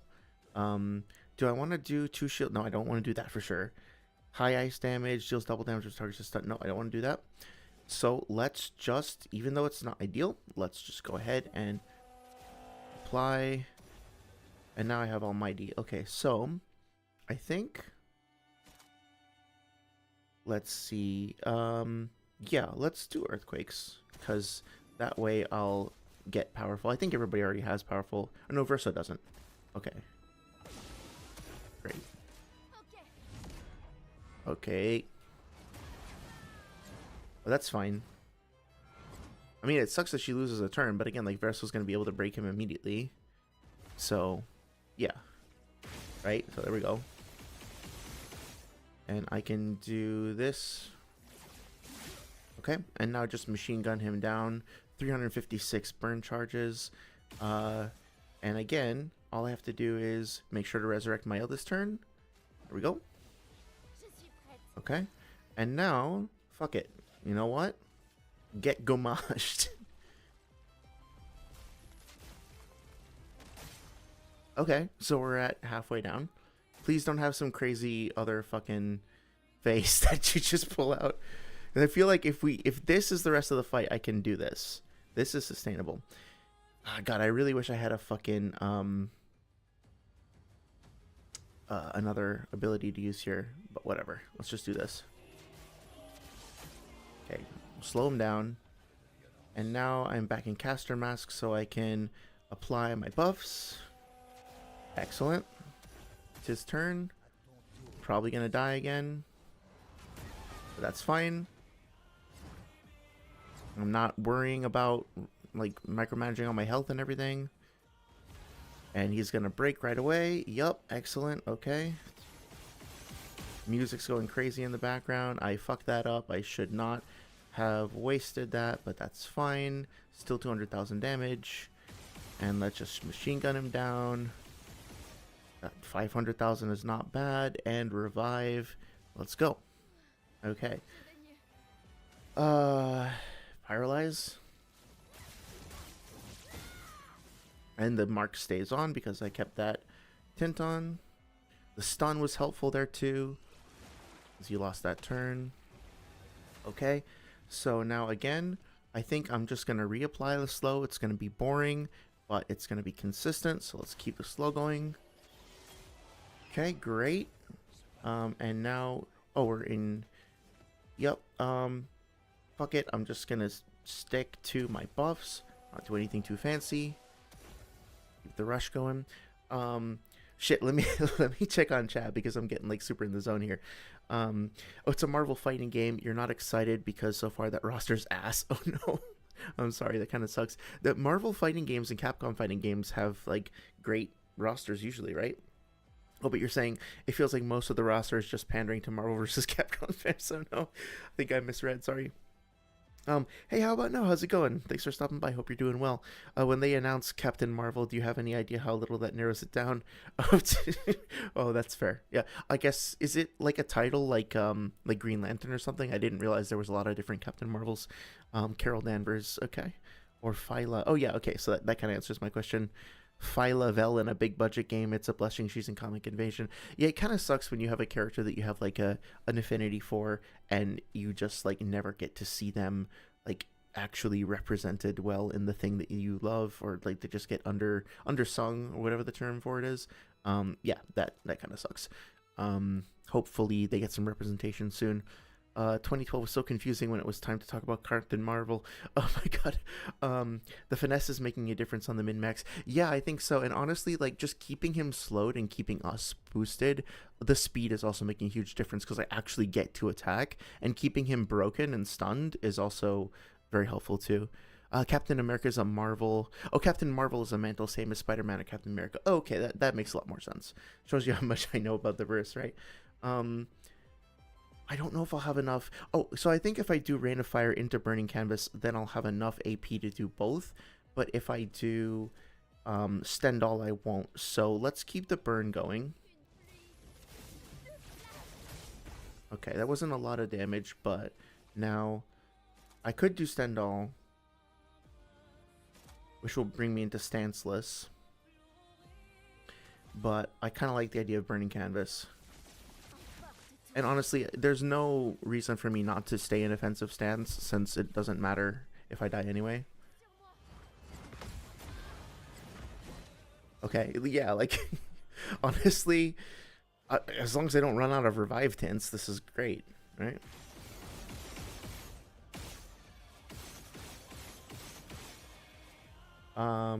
Actually, hang on a second. Yes, I keep forgetting to do this. There we go, that's a nice chunk of damage.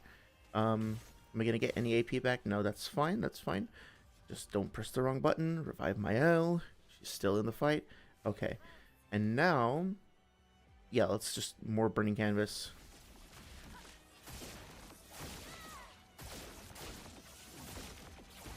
Okay. Chroma, that's fine. Do whatever dumb shit you feel like doing over there. Doesn't bother me any. We might actually be able to Gomage him pretty soon. I'm literally just gonna keep reapplying. Just stay consistent. Yep. Let's just redo my buff. Yeah, I think it's probably not gonna kill him right away. Let's try this. Pyrolyze. Okay. And now, if I could either Gomage or I could Burning Canvas. I think Burning Canvas makes more sense because in case Gomage doesn't kill him right away, because then I have just to survive 2 more turns. Okay. That might have been the wrong choice, I don't know.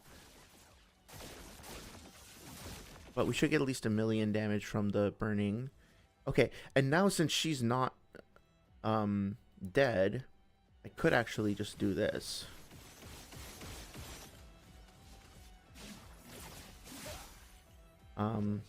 Okay, that's not quite as dramatic as I had hoped, but that's fine. Alright.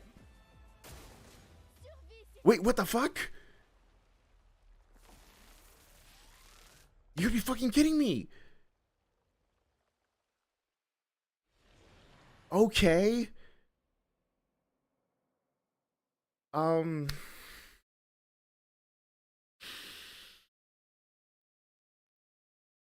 Okay, From Software decided to sneak in and have a little cameo. Thanks. Thank you.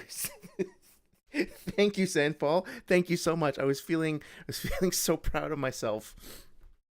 I can't do anything. I can't do anything with these guys. I haven't optimized them at all.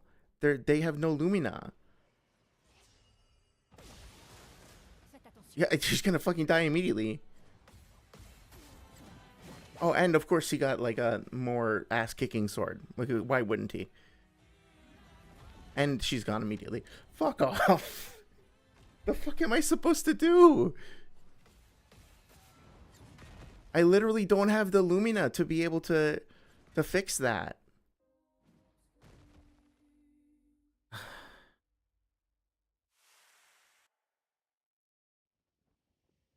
Okay.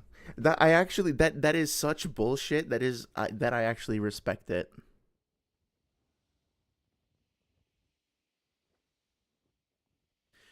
So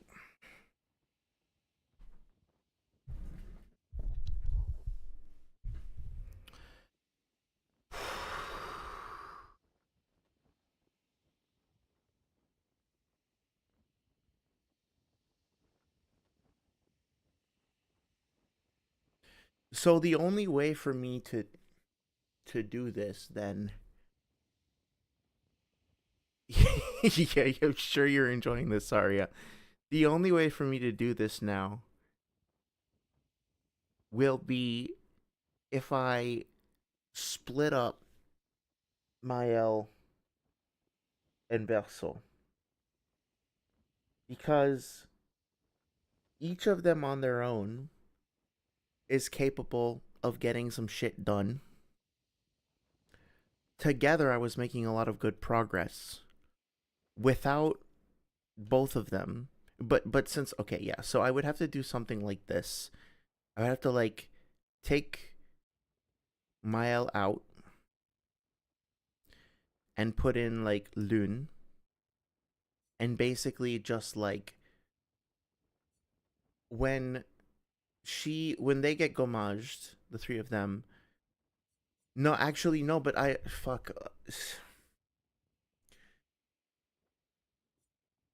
I probably want my first party to just be like Verso and Monaco because then I would want like. Wait a minute, how did you do this with solo Mael? Do you not get gommaged if you're just fighting solo?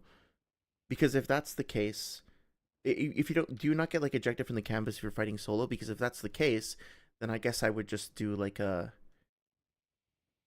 some perma stun verso build or something, and like apply, or like even just set it up with Mael to apply like every solo fighter buff.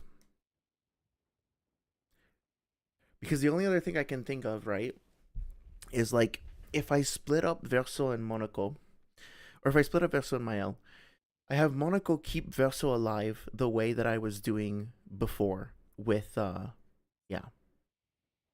And then basically when it's Loon and Ciel's turn to play, they also basically need to be in Monaco's same position where they basically just keep resurrecting Mael. But part of the reason why I why this is working is that Monaco can survive long enough for this. So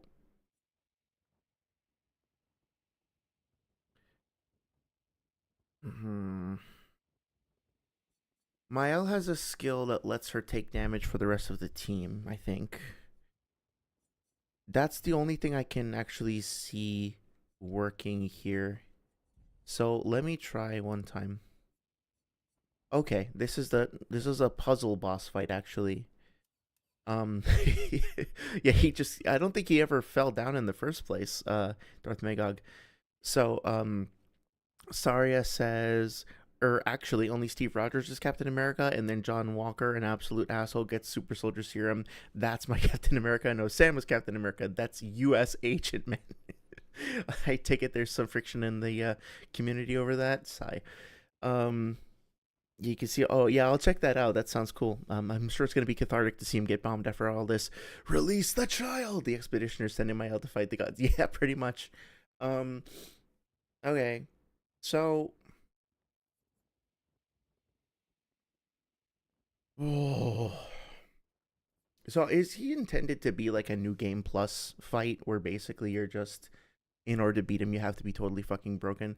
Um let's see. I don't even know if there's anything I can do here really, but uh if I do like apply rush, okay, if I do speed critical rate immediately play, okay, there we go. Rush on powerful and let's see. Greater powerless. No, anti-burn. Okay. So she has 6,000 health. It's not the end of the world, right? She has 4,000 health. Let's get this shit out of the way. Okay. Um, in some, how do I fucking remove these? Please, clear pictos. Okay. So I'm just literally going for like the strongest shit that I can find. That's not already equipped. Speed, uh, energizing attack, more speed and critical, and more speed and critical. She has no health though. She needs more health. Speed critical. Come on. Well, actually, hang on. This is better. Oh, that's already equipped over here. Um, speed critical. Yes. Vetremo. Speed critical. That's the same. Okay, I need like one super duper ultra mega health thing. Okay, it's not very good, but that being said, you can fight him in a base profile. It's just your sister uses thing. Don't rub it in, man. I'm already feeling overwhelmed enough. Um, but let's see. So maybe this is sort of kind of doable a little bit. Uh, I think she's going to need. Okay, so I'm gonna need to look at her skills as well. Um, let's see. Free aim shots deal additional damage to an additional random target. No. Generate a random stain of free aim shots. Fine. What is just like the highest base damage at this point? Or healing skills cost one. Generate one earth stain. Replay instantly unconsuming stains. Oh, this could actually be quite good. For like support. Increase critical chance per ice stain. Really neat. I already have 105 on that. What are some of my... See, this is actually really good too because light stains can be used for whatever, so I'm inclined to try that out. Kalium, casting a skill increases the skill damage of all other elements. Okay. Plus 1 AP when stains are consumed. Oh, and the random stain generation is pretty cool, so I might just go with that.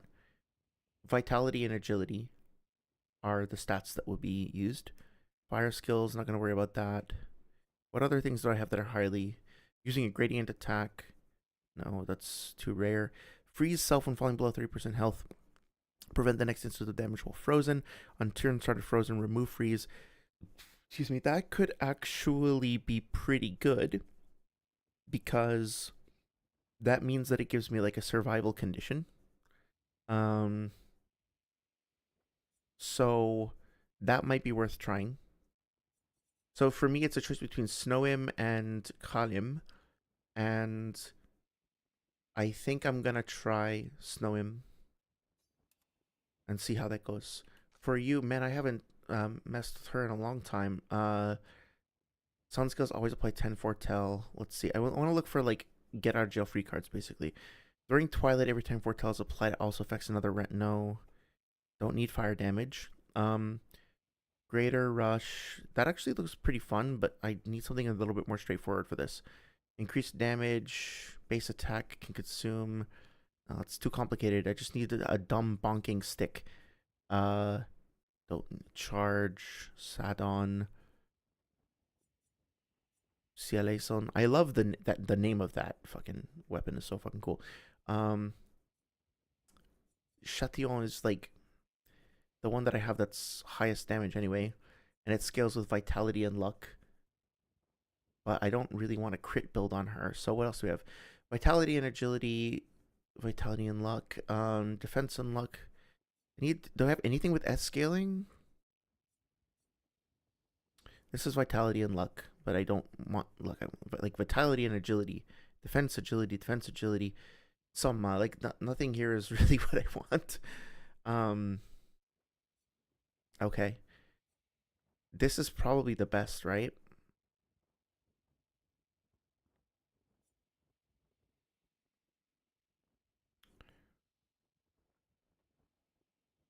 Shit, I don't know. Um, I think this is probably the one I should stick with because this is the one that I know. Um, some skills always apply 10 foretell, but all damage taken is doubled. Right. Okay, so she's gonna be like my glass cannon, I guess. No. Yeah, so if she's the glass cannon and then um Loon is the healer. No, no, she like they both need to keep Mael propped up is the thing. Okay. So at least one active moon charge. Moon skills are always critical, but damage taken is doubled. No. And Twilight by one turn. I don't want damage. I don't want shield. Shit, I have no idea what to do. During Twilight, all damage does damage. Sun skills increase damage before telling the target. Moon skills don't generate moon charges anymore. With at least one active star charge, get an additional AT. That could be fun. I don't know her kit well enough, so fuck it. I'm just gonna stick with this because this is what I know. Um, okay. So let's go level up. I guess we need to upgrade her weapon.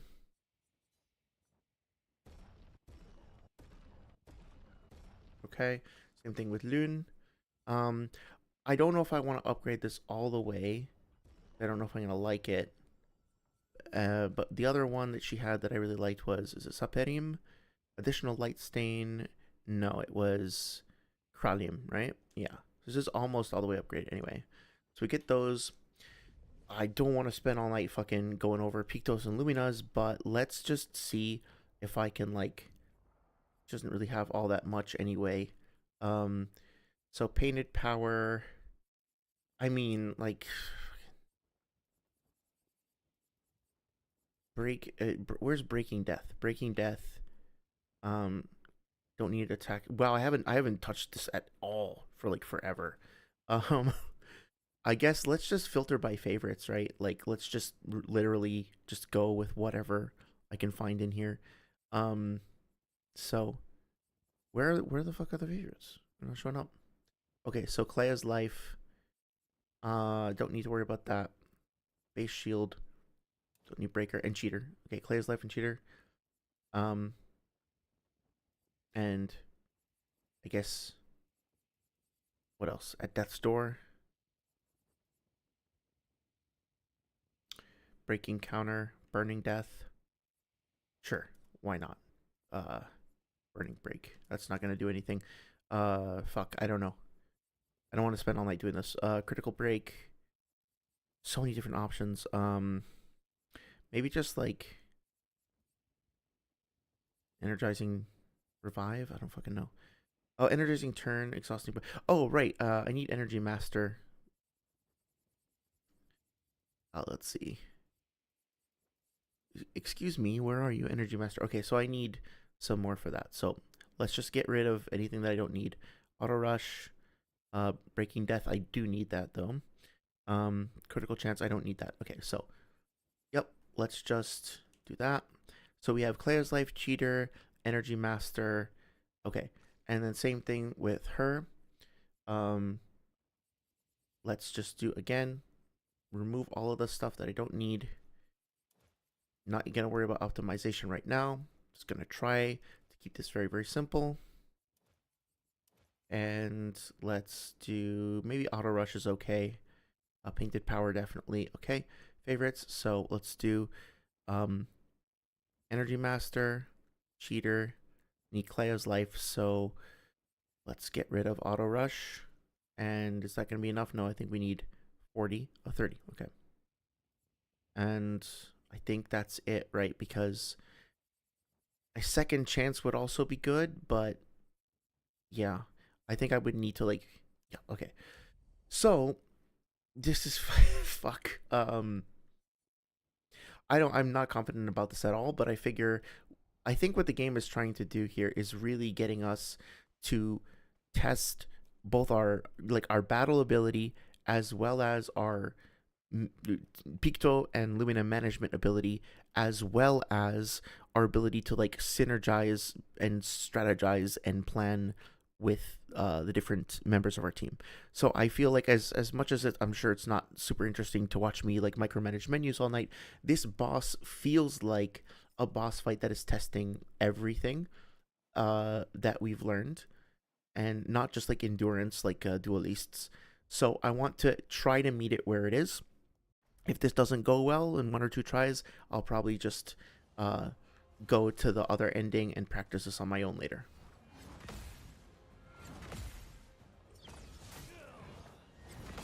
Okay.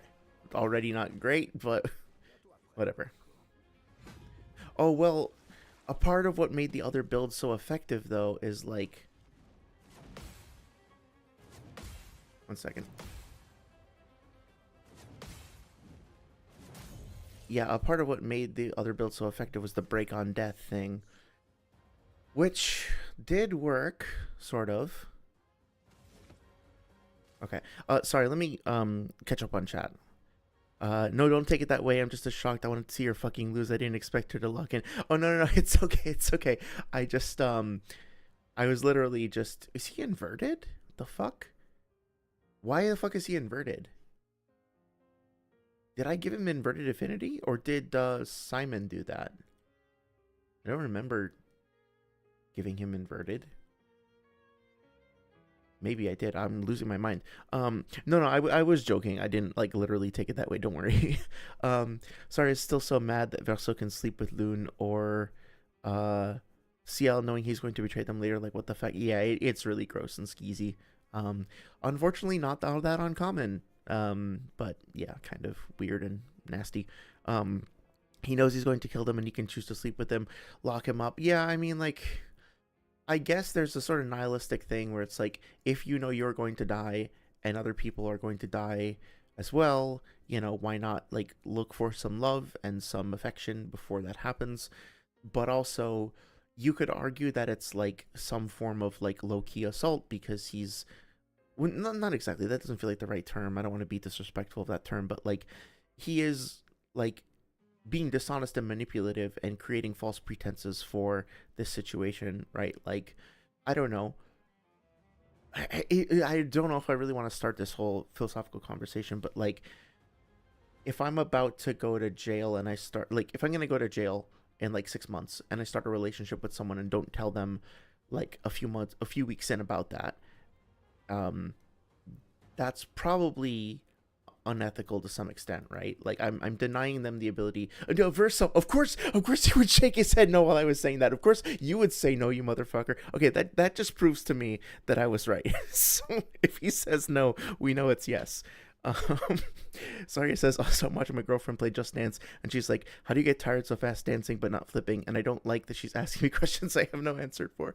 Yeah, I wouldn't be able to answer that. I would be curious though. So I want to lose weight. I want to get in better shape, and I was thinking of playing DDR, because that's how I honestly, like, one of the times I was in the best shape of my life was just playing DDR like every day for like 6 months. But I was curious about Just Dance. How would you recommend it? And if so, what's the best way to get into it?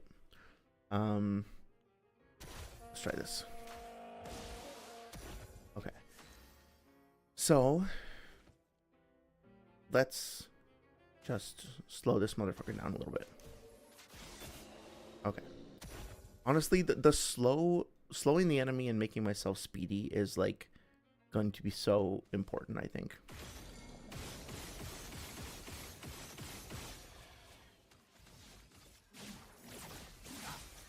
Okay, that wasn't too bad, but obviously we're still...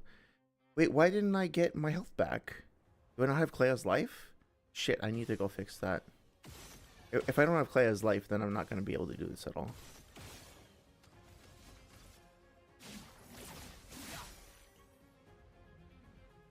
I guess we'll see next turn.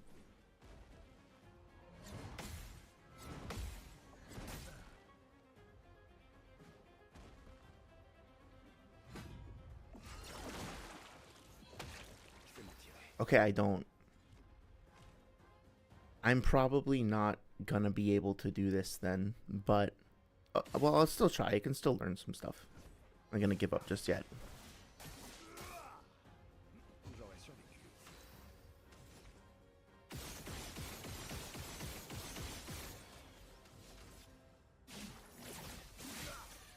Okay, yeah. What about him?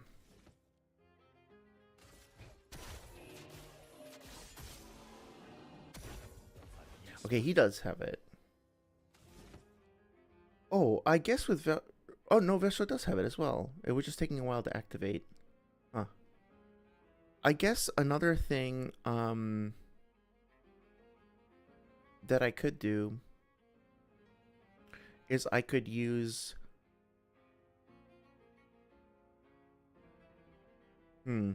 if I can manage to create a build where Verso is basically always keeping his fucking gradient ability up, so he's always got like self resurrect, that could actually be super useful too. So that might be something that I mess around with. But anyway.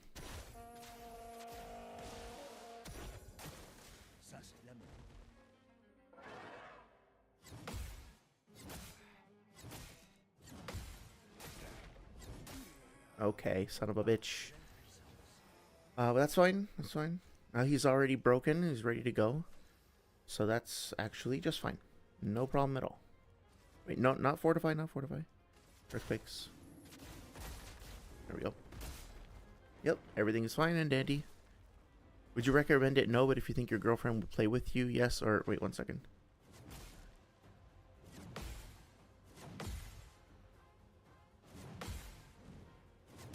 I think she. God damn it! I think she would actually play with me. Yeah. You hate dancing. It's so exhausting. I slow danced once at a wedding and I head to the feet. Have you ever gone contra dancing with your partner? I'm guessing no if you don't like it, but that was something there. Like this is gonna be the most pretentious thing that I say probably on stream ever, but I actually like kind of don't. I think that like it's a little bit oh wait, no, Aureola's not gonna carry over between fights, I bet. So let me just do this. 1 second, sorry. Sorry, what was I gonna say? Totally lost my train of thought. I'm sorry. I have no idea what. Oh yeah, yeah, yeah. So like, I consider dancing to be kind of illogical, which is the most pretentious thing I'm sure I'll say. And also who asked, but like I can't like process what's happening when people dance. Like I don't get it. And so part of me is kind of like just always like kind of weirded out and confused when I see people dancing. But at the same time, it's like when I went contra dancing, I felt like I got it. If the fuck's sake, come on, bro. Like I understood it and it just like made more of a logical sense. Yeah.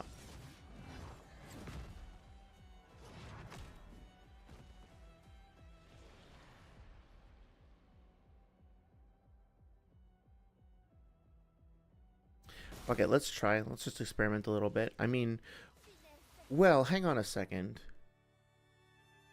Oh, wait a minute. Wait a minute. Wait a minute. Wait a minute. So I'm guessing that he can't remove us from the canvas now because this is the last team that we have, right? Or does he? Do you have to survive at that point because is it like a guaranteed remove from the canvas? So basically, I've already lost. You don't have to answer that. Maybe I should discover it my own. But if that's the case, then I can just like, I guess on the first turn I should have like Verso go together with two other with Mael and Loon. Oh, sorry, with Loon and CL. Have them both have like break on death, and basically just have like one of them keep the other one topped off, and then Verso like continue to break. Then Verso can continue to basically like immediately die when we enter into this phase, and then bring in Mael with Monoko, and then they can clear the last phase, I think. Can I see what Pitos I have equipped? No, I don't think so. Anyway, we'll see.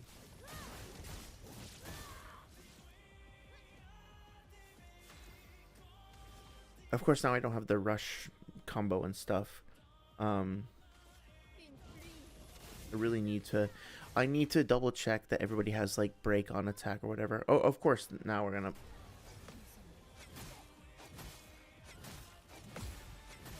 So I should have. I need to make sure that everybody has like break on attack, or something like that, because, yeah, I really should be able to just like break like this. Yeah, I would need to do that. Yeah, fuck off, dude.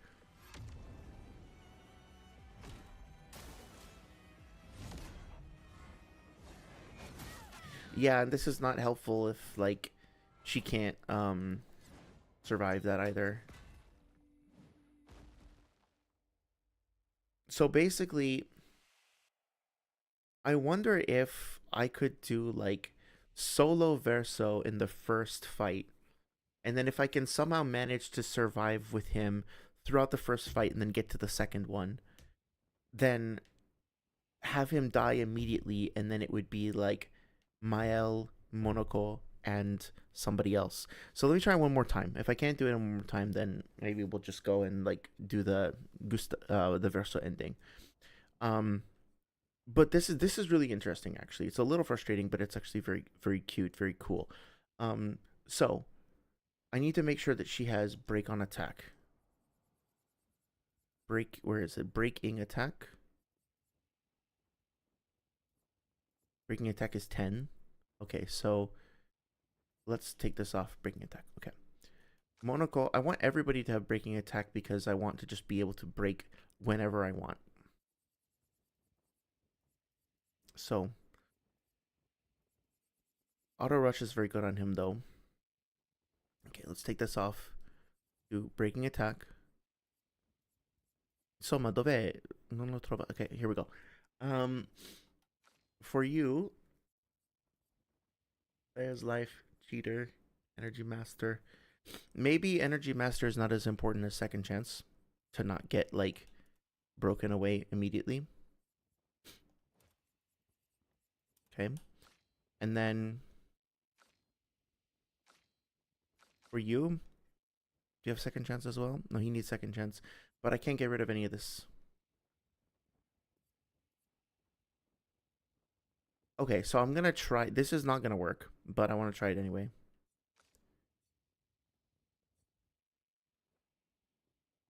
I've never actually tried like dying solo before. Yeah, I should probably like. Okay, this is not gonna work, but I want to see what happens if I try this. How about no says funny enough, spontaneous dancing, synchronizing with a given rhythm, entertainment, or entraînement is a behavior only exhibited by species capable of vocal mimicry. I'd assume it's an extension of the link between. Oh, interesting. So I was just talking to my partner about this the other day. Link between motor skills and sound. Understand that facilitates learning speech or facilitates learning speech. That makes a lot of sense. Yeah, I was talking to my partner about this the other day about like, okay, well. Like, do parrots actually really dance when we say that they're dancing? Okay, so, well, now that's gonna be a problem because I don't want those particular characters in my backup team. But I guess I'll practice and see how this goes. Okay, so let's see.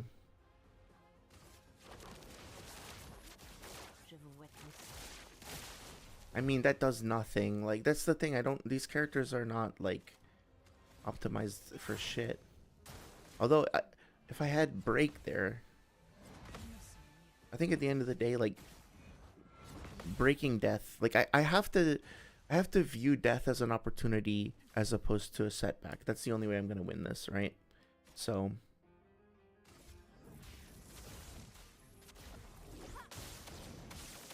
nice. Okay. So, can break if 4 stains are consumed. Yeah, let's do mayhem.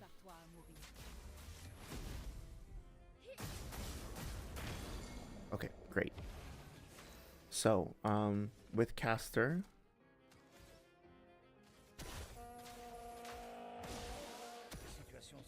or maybe I do like this. Like, the first round kind of goes to the scrappy team.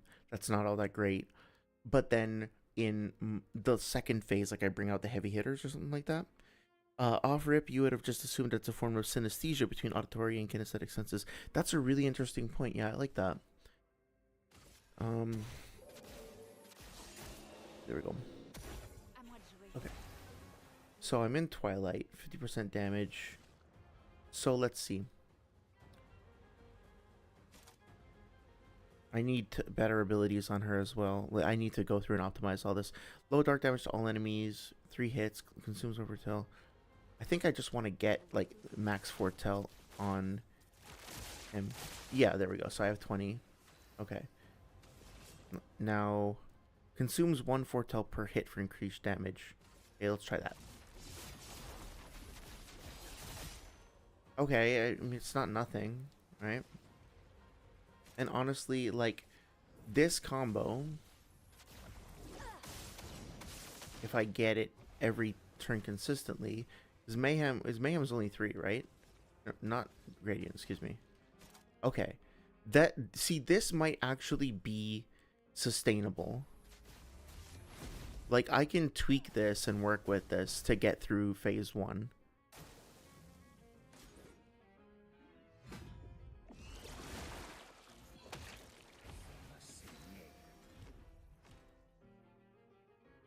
I guess I need to figure out if the removal from the canvas is always going to happen, or if it only happens if you have a reserve team. I guess we'll find out.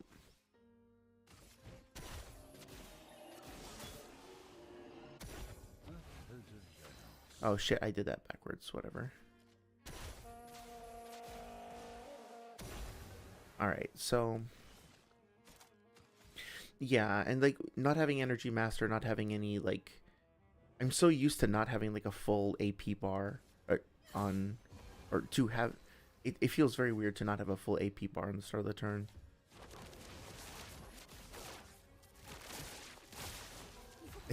Yeah, I would love it if she would pull out her guitar as like a gradient attack or something. Let's see. Honestly, I wonder if there's a case to be made for like baiting Simon into draining shields and then using breaking rules against him or something. Does breaking rules deal more damage based on how many shields are? Oh, wait, maybe Barrier Breaker has an ability like that. So if I can bait him into stealing, like if I build up shields myself and then bait him into stealing the shields and then use like Barrier Breaker to break them, that might actually do something. Okay.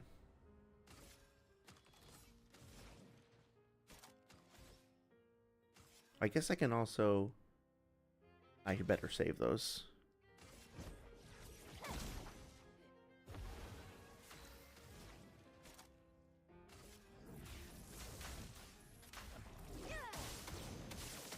Okay. That's consistently giving me, like, all the elements. Okay. Yeah, so if I have break and second chance and all that... Yeah, okay. So this is not what Elemental Genesis, but I can still break because I'm still consuming like 4 charges. Great, okay. So that works. I just need like AP on turn start. I need more Lumina for her. Otherwise it's gonna take forever. Okay, so I'm in Twilight. Yeah, like I don't fucking ever have enough AP to do anything.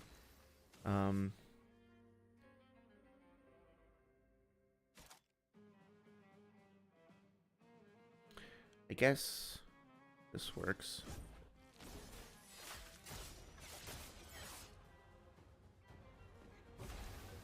Okay, so now I can start with Elemental Trick.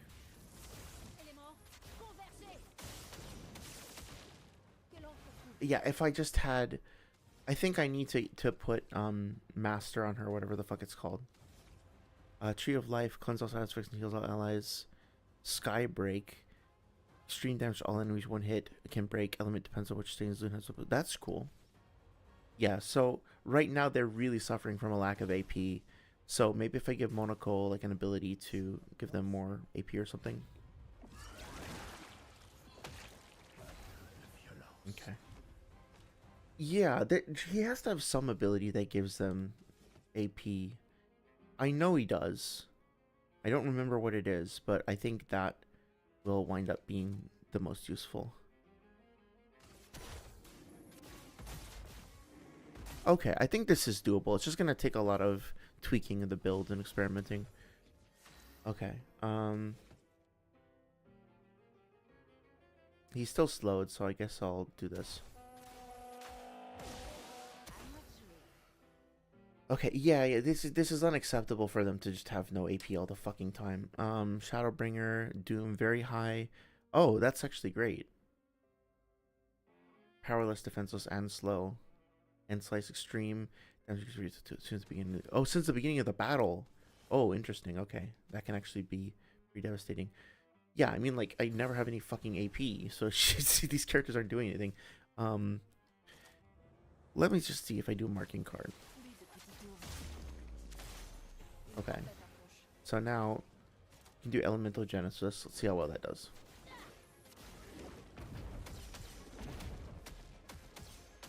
Yeah, see, that's not bad. Like, it's not bad for phase 1. It's not taking me anywhere later. Skybreak extreme damage to all enemies, 1 hit. Yeah, I guess I'll save up for that then.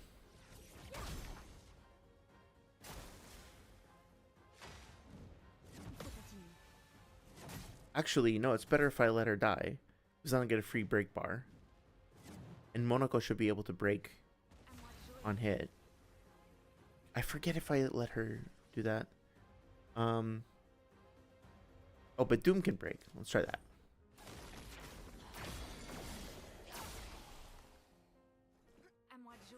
Okay. So, I don't want her to be removed from the canvas, but I think...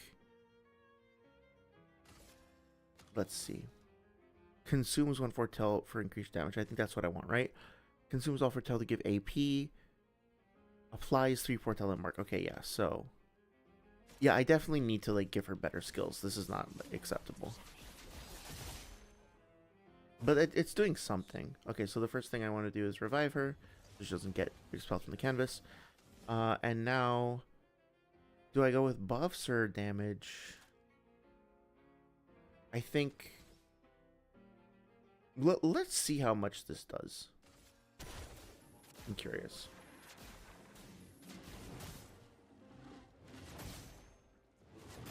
Okay. Alright, that's something. That's something.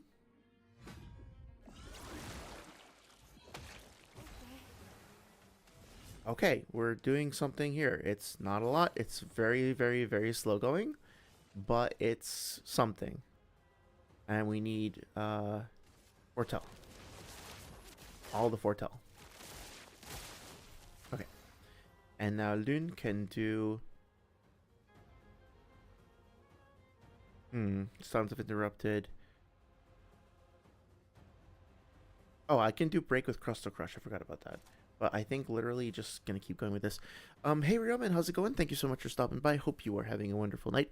Ryoman says Griffith versus Guts better. My God, you sure know how to trigger me. Better person? No, man. Like what Griffith did is completely unacceptable and reprehensible. There's no excuse. In my mind, no justification for what he did. I have no sympathy for that whatsoever. Guts versus Griffith is more complex. Guts easily. Oh, in terms of who's more complex, I actually think part of Guts' charm is that he is rather simple. There is complexity to his character, but he's a more straightforward character than Griffith, I think. But I'm happy to hear if you have dissenting opinion. Hyperacusis, but you don't know if that's anything to do with anything. Yeah. How does that affect your dancing, if at all? Okay, and now I can do Elemental Genesis. Okay.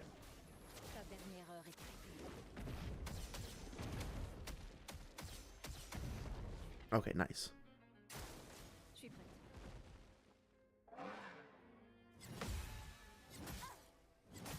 Shit. Oh, well, it's okay. He broke. Okay. So just keep him slowed. And I think he has break on attack, right? Yes. Okay, perfect. So,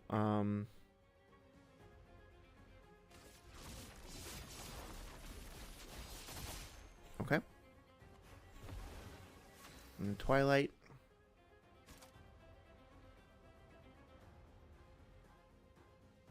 Oh, wait. Lune didn't come back. Okay. So I need to... I almost fucked that up. There we go. Okay.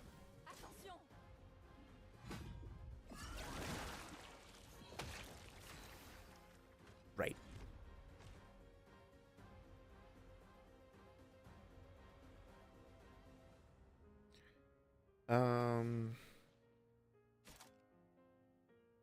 I think I'm just gonna stick with this.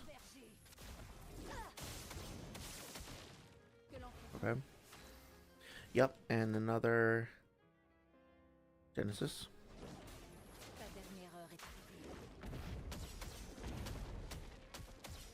I might actually get through phase 1 like this. I had to open my mouth.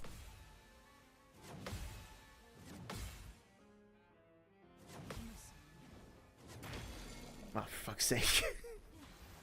Okay, so I'm still in Twilight, so I think we're just gonna do a simple combo.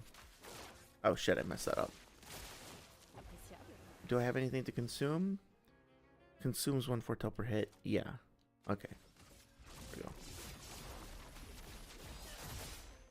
Excellent. Okay. Oh, whoa. I fucking love it when he says that. Okay. So apply shell to 1 to 3 allies. I think. Oh, actually, having the shell without the shield could be good. But maybe we just keep him slow down. And maybe we actually do a healing tint on her. Yeah, that's interesting.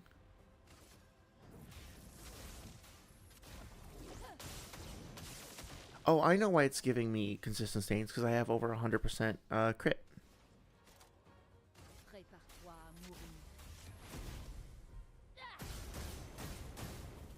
No, shit, I did the wrong thing.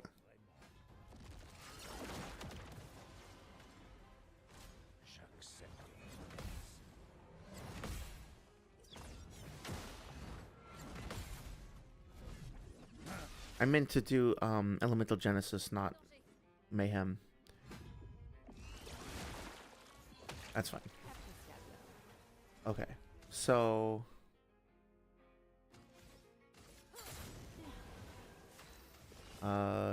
Bad Omen. God, I love the sound effects so much. I guess no, marking card actually probably makes more sense here. Oh shit, I have to pay attention though. Be useful.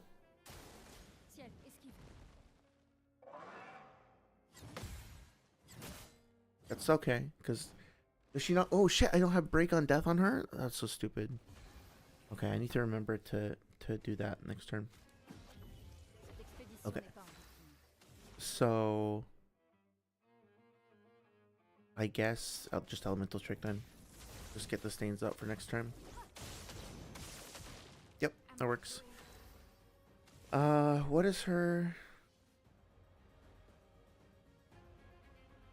I think I want to save it for Monaco's ability actually. 25% damage, 2 foretell, 2 max foretell. Yeah, firing shadow. Let's consume the foretell that he already has. Okay.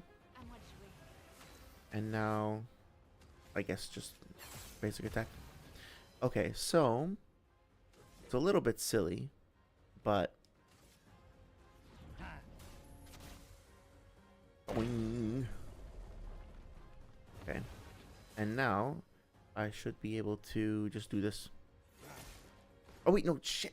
I'm so stupid. It was already broken. That's fine. Yeah, this is working out pretty well. I mean, it's obviously taking a very long time, but I just do this. Then this turn, I can do Elemental Genesis. It might actually get us through phase 1. No, not quite. Close though. Okay.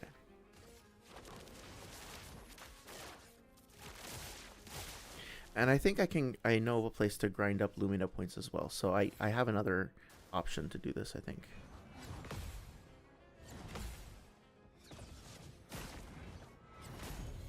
Damn it. Okay. Let's slow him down. And let's give him a bonk. Okay, now he's broken. Okay.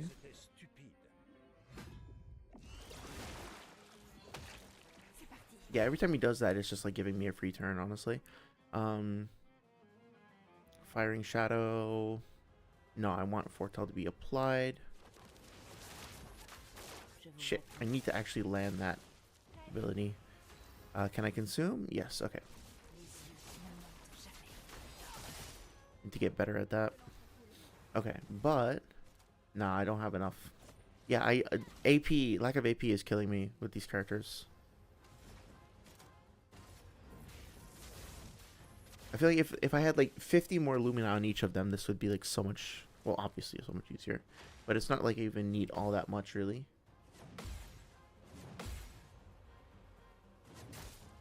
Okay, fine. No, I don't have Breaking Death on her. I need to fix that, seriously. Does she have 2 turns? Yes, okay, so. Yeah, because I'm gonna need my, fucking... I'm gonna need that more next turn, the revives. Okay. Yep, just keep him slowed. Alright, and... Oh, cool, yeah, let's get some buffs going. We are still making some progress. Okay, now jump. Okay, nice, got a counter. Didn't really do anything. Okay. I wish there was some way to deal with that, but that's fine. Okay, we're really close now, actually.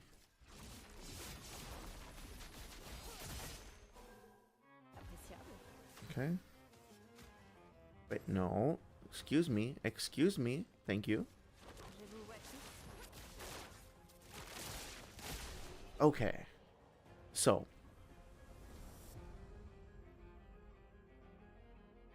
Wait a minute, wait a minute. If this counts as its own separate battle,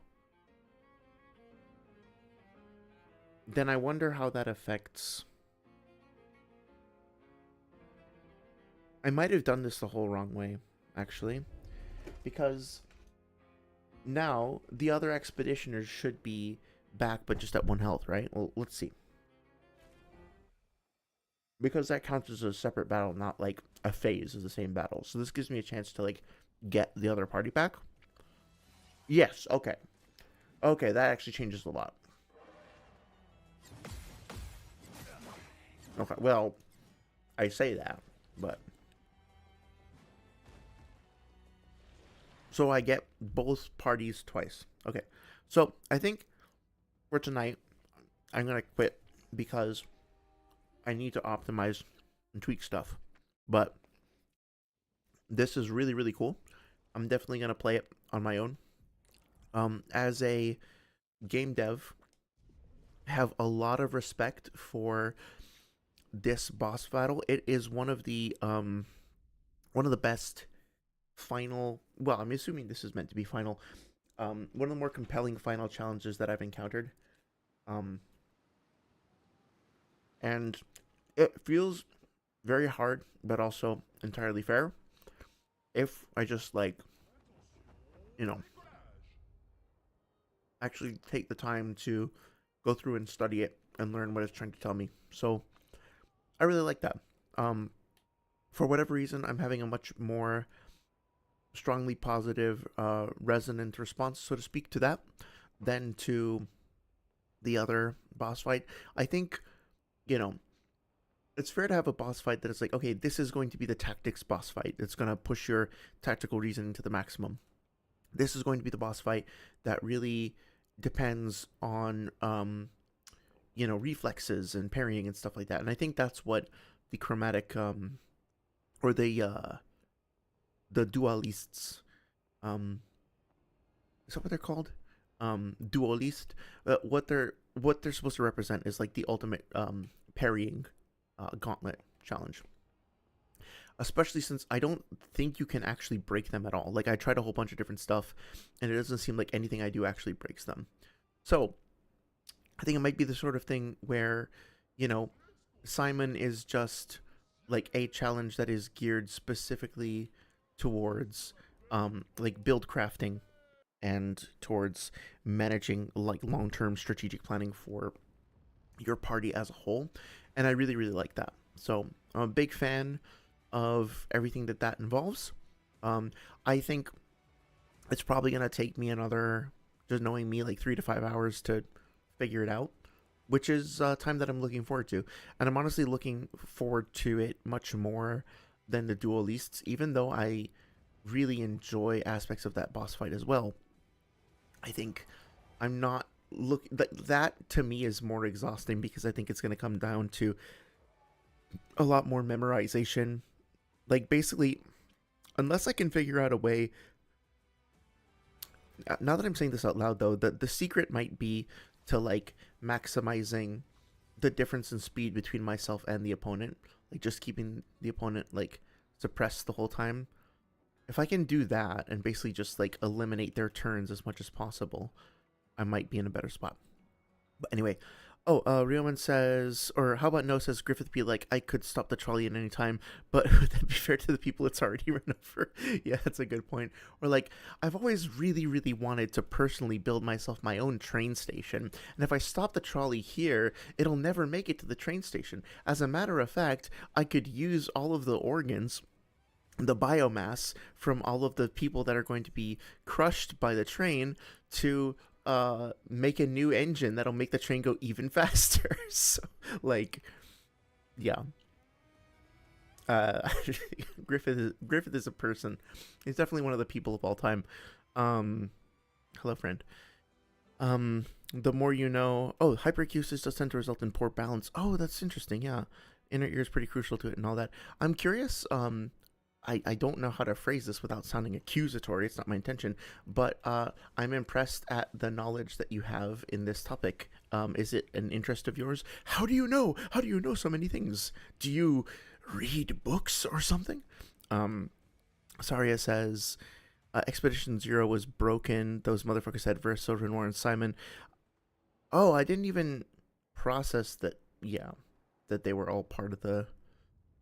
Yeah, of course, that makes sense. And now Mael's Awaken is a Pontress, but before that, Expedition 00 was busted. Yes, it does seem to be that way indeed. Yeah, so I think what I'm going to do. Oh, you have a master's in microbiology. Dude, that's so fucking cool. Um, I'm a little jealous of you and Saria. I mean, like, I don't regret the career decisions I made or anything like that, but, you know, when I was in college, I studied, how do you say? A master's in microbiology. Interesting. I studied, how do you, I'm totally blanking on my words now. I'm sorry. I studied neuroscience for a little while, and then I studied, psychology, which then led into like animal behavior, and I studied marine biology, and so I was really interested in animal communication. I did a little bit of research into this species of fish that communicates. So, if you're not familiar, fish, maybe not all fish, but many fish have what's called a gas bladder, and it's essentially what it sounds like. It is a sac inside of them that they fill up with gas, and they use it to help regulate buoyancy. So, depending on how high up they want to chill out in the water column, they can inflate the um, bladder with more gas to make themselves more buoyant, or drain it, expel it, to be make themselves less buoyant. And one of the things that they can do as well is that certain types of fish, I think I was looking into wolffish specifically, or toadfish, I forget, they have a ring of contractile muscle that surrounds the gas bladder, and it actually lets them squeeze and expel the sound from the bladder. Um, it's that's not exactly the right way to describe it, but basically, like, they can kind of make a similar effect to a trumpet, where like they create pressure, and it causes like a high frequency enough vibration with enough pressure to be audible. And they use this to make sort of like a croaking sound. And specifically in certain places, like in Florida, for example, there are the wavelength of the sound that they make is um is the term harmonic. It's like it shares a harmonic with the wavelength of with the physical length, like width of the canals. And so basically you have these fish that are essentially farting through their, like, inside of their own bodies. They're doing internal farts. These internal farts have the exact same frequency to be like mathematically resonant with the wavelength of the canals, and this creates a standing wave. It creates like a resonant effect that then means that the whole fucking canal starts to vibrate and shake, and it sounds like a super loud ass nightmare. So there are stories of like people essentially not being able to sleep and thinking that there was like construction going on because these fucking fish. Anyway, I was studying that, and I think that I made the decision that is correct for me in terms of my career trajectory or whatnot. But I also think that at the end of the day, I do miss that. I do sometimes wonder. Like I kind of gave up on like my math skills and my science skills and pushed that all aside a bit because I focus on other things, and I miss it. I miss having those abilities. I miss being part of that world, part of the research. And I just realized that I assumed we were gonna be able to play the other ending and make the other choice, but kind of thematically appropriate, I guess, with what I was talking about, that doesn't seem to be the case. So, okay. Oh well. Um, for some reason, I thought that since it like spit us out back here, we'd be able to go back and like try the final boss fight one more time. But anyway, sorry. I feel like I took a cool fact about you and made it into some bullshit about me. Um, I would be happy to learn more about why you chose that particular career, or if you're doing any research in the field, or if you have any particular interests. I'd love to hear more about that. Yeah, okay, so this was kind of a side quest that went nowhere. Well, I think I'm at a point where I feel quite good about this journey, even though there's still more stuff left to explore. But I do want to at least, since this is stream 25, I do want to at least poke my head into the DLC and see what I can see under the sea. Okay, and then we'll probably wrap it up.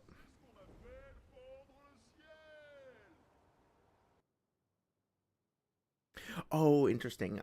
This makes sense. The title makes a lot of sense.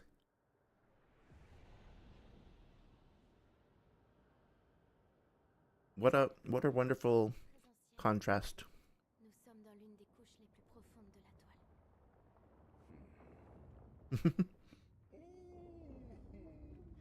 La dernière fois que je suis venu ici, j'étais un tout petit esquier. Où sommes-nous? Oh, personne. Whoa. Mais il ne me l'a jamais montré. Who's that? C'était sa cachette secrète. Quand il voulait s'évader. This is fucking beautiful. Oh, look at the expedition flag. Oh my god, this is so cute. I love this. Those are like candies and Eskia faces that are growing out of the flowers. Oh my god, this fucking team, man. Like, can you imagine? Like, obviously they're gonna get funded to make another game. I'm assuming it's gonna be an Expedition 33 sequel. I kind of don't want it to be, because I kind of want to see what they do with a completely new thing where they're not shackled to any previous aesthetic, because I want to just see like what the next thing is that they come up with totally out of the blue. But can you imagine if they do make a sequel, like with everything that they must have learned from this previous game and all of the talent and all of the like additional funding and clout that they'll have, like, can you fucking imagine what the next sequel is going to be like? It's going to be like the difference between Dark Souls 3 and Elden Ring, right? It's going to be like basically everybody else, like, goodbye. Like, it's going to be fucking incredible. Dude, look at these fucking guys. I love them so much. Are you guys friendly? Oh, holy shit. I guess not. Wow. Chill. That actually kind of scared me. Okay, so I've heard that this area is like incredibly brutal. Ah, dude, look at the design of those things with the wheels with all the like feet, and the feet are like twitching. It's this perfect mix of like creepy and he's got a little painted smiley face on his mask. Oh my god, dude. I even love like the little swaying animation on his brush head. This fucking team, bro. Like seriously, and you leave a little for literally anybody else. Néant, enfin.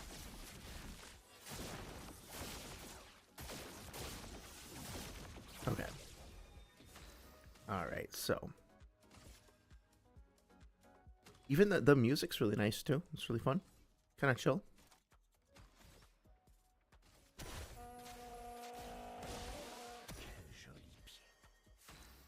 I need to give him a red ability.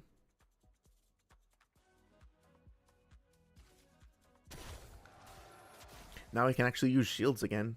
Fuck's sake. Alright. Let's get rid of him. Can I feel bad about this, but can I break his candies? Yeah, I can. I'm sorry, friend. I kind of feel bad almost. Did it... My hands got covered in candy? What the fuck? Is this a... Yeah, it actually is like a status effect. Oh my god. Incredible. What does it actually do? Oh, there it is. You know, this whole fucking game, I never... I totally forgot that the status effects were in the upper right. Bar Papa. Barba Papa. Barba Papa. For each attack, the character's next instance of damage with a skill or attack is reduced to 1. Okay. That's fine, I guess. Wait, shouldn't that have been, like, taken care of then?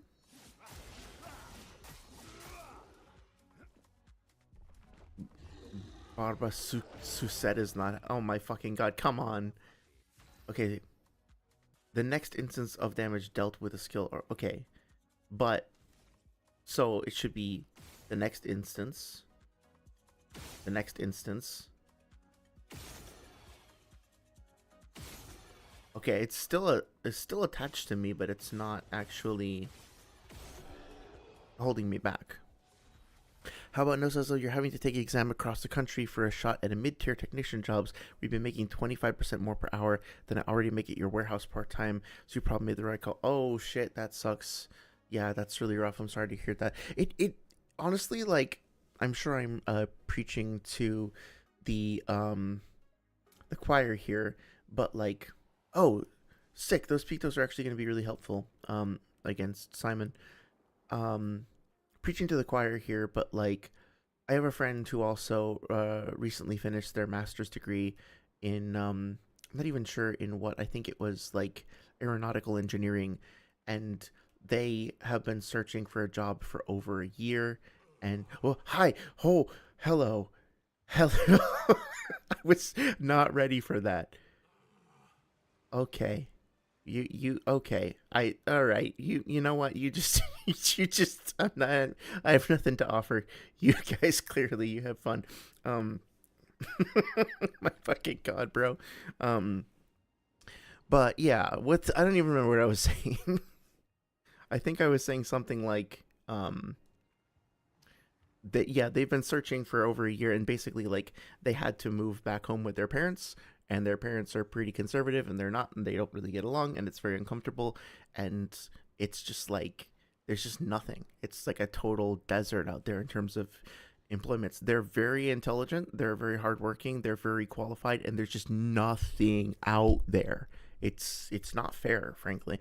Look, the otter. Oh my god. I love him. I love these so much. Look.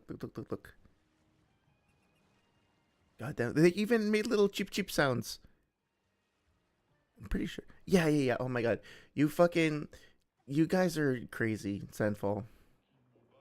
Oh my brush. Well, thank you. Thank you for the invite. I'm not exaggerating, it really is a relaxing place. With relaxing fights. We don't fight in the bats, though. Okay.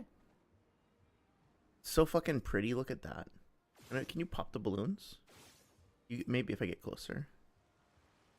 Oh, is it a little SKM? We did. Okay. This place is actually kind of creepy. Not gonna lie.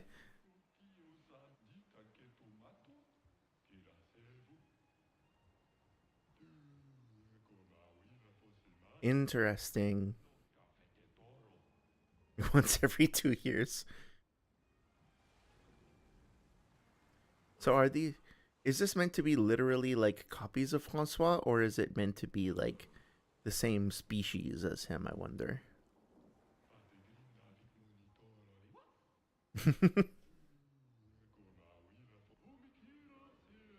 Oh, that's cute. Oh no.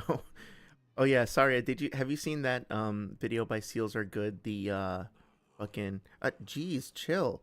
Um the uh Aang talks to Ozai, like resolve the conflict using his words or whatever that I sent in Discord. I don't know if that's your style of humor, but I thought that shit was hilarious. Oh, that sounded like something happened. Okay. Gotta stop letting myself get jump scared by the most innocuous, like adorable things. I also feel very wee woo. It's just so fucking creepy. Can I? I kind of want to see if I can break this, but I feel bad. Okay, I'm kind of glad it didn't break. Oh, this is so colorful. It's so charming. It's impressive that they made a game where this aesthetic feels just as much at play, like this existing. I think this might actually contradict something I said before, but like this existing alongside the first scene where Gustav almost took his life, you know, and that with all the expeditioners were dead. Actually, they fit together perfectly, which is a crazy impressive artistic feat, right? When you think about it, making a scene like that and a scene like this fit within the same canvas, pun intended, and having them both work is really hard to do, and they pulled it off masterfully. I was bracing myself for another fucking jump scare. I'm shocked that there wasn't one. Oh, I just noticed that like their material, the visual that's applied to their body, just kind of looks like swirling globs of paint as well. Yes.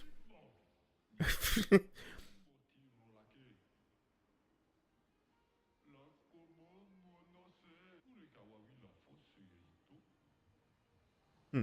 Okay. We're getting some lore too. It's not just like a bonus. So one game that I worked on, um, the first DLC that we put out for it was literally just like some kind of crappy challenge mode. And I mean, like, I don't want to say crappy in insult to the people who worked hard on it, because people did work hard on it as always. But I mean, for the fans, it's just kind of like, hey, you know, this game that was mostly narrative that also had some combat in it. Here's a whole lot of combat with no fucking narrative, and it's like, okay, well, thanks. I don't hate it, but yeah, who asked for this exactly? um,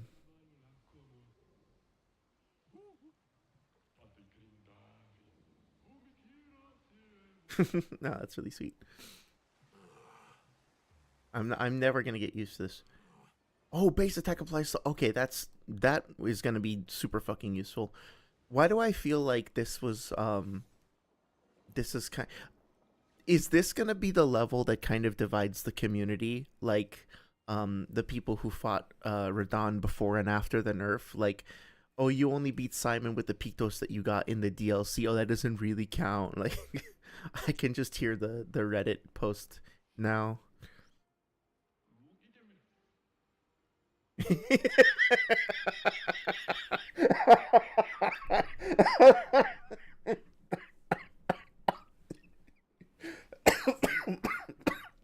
I wasn't ready. I wasn't ready for it. How did they manage to perfectly capture how I look when I go swimming?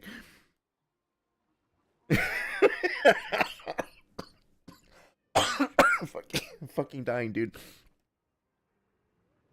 This game this game is so funny. I'm so happy that we got to experience that. You see what I mean? Like there's a scene like that gets paired up with like these creepy murmuring like pained whale noises coming from the Esquia statues, and it's like both of them feel perfectly at place, right?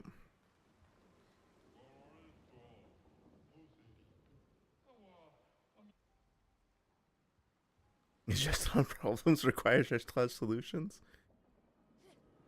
Feels a little non-committal.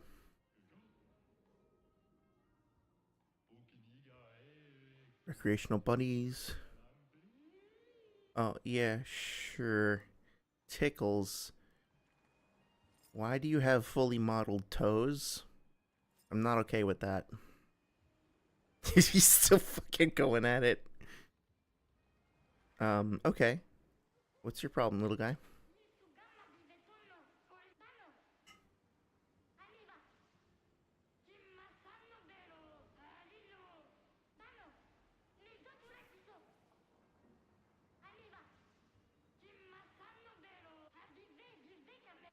Okay, well, let's fight.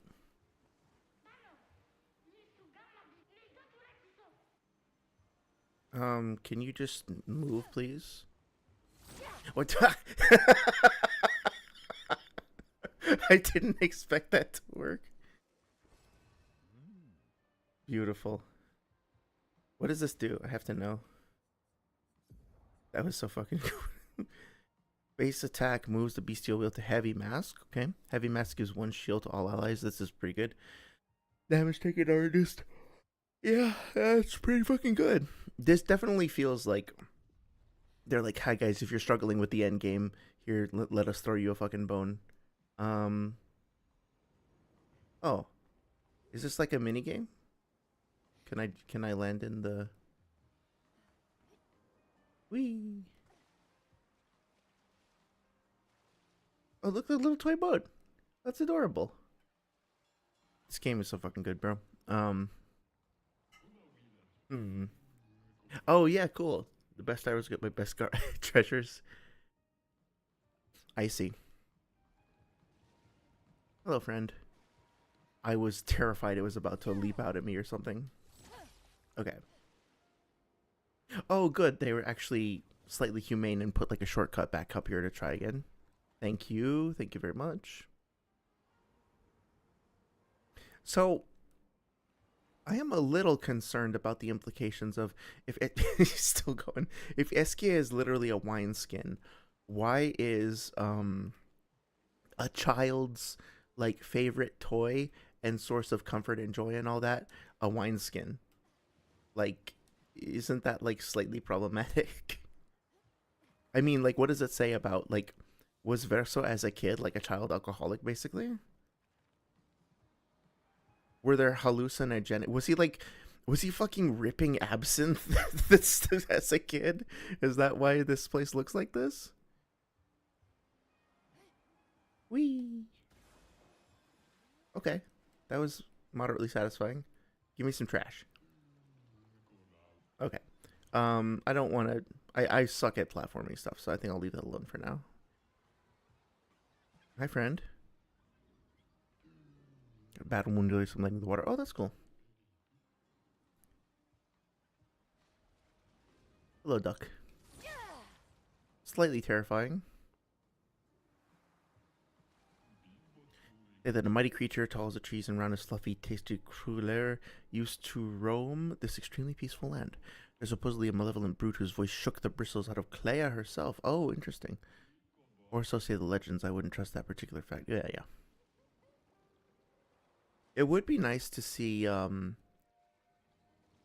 like, what's his name? Esquia in a fight at one point, you know, just to see what he can do.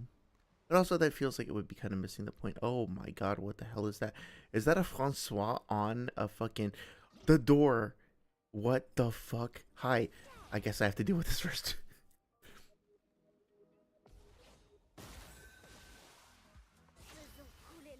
Okay. I really wish we could always see, like, enemies' names, because I want to know what the fuck this thing is called. Okay, well... Less of a problem than I thought it would be. That's actually pretty useful. Can trigger like on tint effects. And they just put this like all of this out for free, right? as like a thank you to the community after the Game Awards. Come on. Oh yeah, I missed the hopscotch board. I gotta go back. Like, how fucking awesome is this?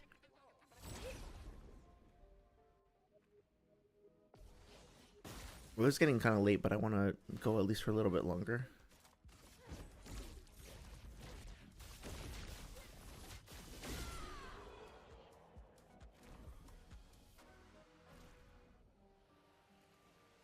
I thought you said this whole area was like a nightmare, Saria, in terms of difficulty. Kind of surprised that it's... Well, I shouldn't jinx myself now. But yeah.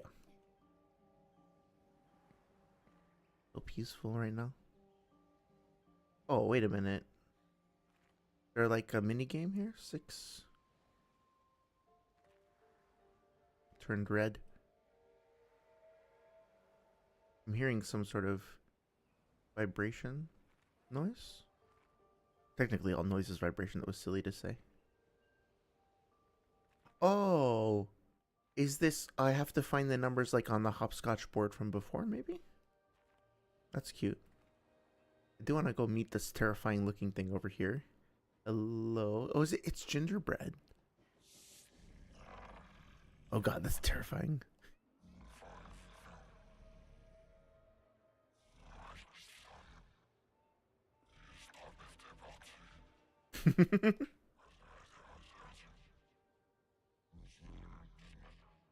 God, I love the vocal processing. Like, whatever they did there sounds fucking amazing.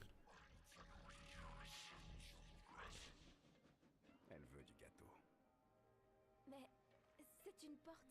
Les portes aussi méritent du gâteau. That's the first reasonable thing you've said. Well, I will... Ooh, hi. Sounds like I can hear laughter coming from inside it. I think I will probably wrap up pretty soon because I am pretty tired. But this whole area is just so beautiful. And I have to give like so much respect to Sandfall for putting this out there. Like, you know, just as as a fellow developer, like, there's this, unless they had this stuff lying around anyway, and basically they just had to like polish it up and throw it out, like put it out there in the world. Understand that like defining a new area is with a new aesthetic, new textures, new meshes, new lighting. Like, it's not like they just put out... There's a fucking train down there, isn't there? It's not like they just scrambled together and put out... Voilà qui est familier. Oh, nice. Dans le jardin, on avait une cabane dans les arbres. Mais pas aussi jolie que celle-ci. Construire, c'est plus dur que peindre. Sorry, I lost my train of thought. But yeah, like, to come up with all this stuff, it's not easy. Oh, dude, that's so fucking cool. I want to live here. But yeah, it's not easy, right? Because it's like, it would be one thing if there's like, here's a free update. We added 50 new fights to the Colosseum, or the Endless Tower, or whatever the hell it's called, right? Or here's some recycled bosses that we never used. Here, have fun, right? Or even like they made a new area, like a couple new secret locations around the map with new boss fights that you had to fight in pre-existing areas. That's already hard enough, but like this, like creating all these new assets, like creating the lighting that makes this place look nice, like animating the textures and getting them optimized, like creating the dynamic objects in the background, like it's a lot of work.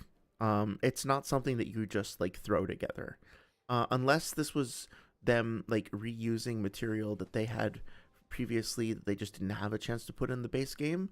But even so, it's not at all trivial to put something like this together and to release it as a free update. Oh, that's so charming too. God, there's so... I know I've said this before, you know, but like my current oh, hang on.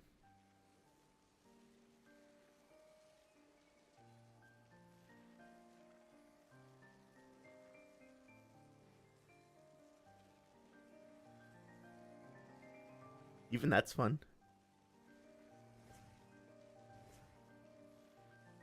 I wonder if anything happens if I play like a full song. No, I think it's just looping. Ooh, interesting. Oh, it's made of sugar. Sucre so. Nice. Um, so yeah, I don't know how else to say it, but like I've mentioned this before on stream. I don't want to sound like a broken record, but I really the game that I'm working on now, my experience has been pretty bad. Maybe the worst in my career in some respects. I mean, at the end of the day, it's like, I'm still. Oh, there's the first tile I see. I'm working on video games. I'm making decent money. I have a decently secure job, as far as I can tell. Knock on wood.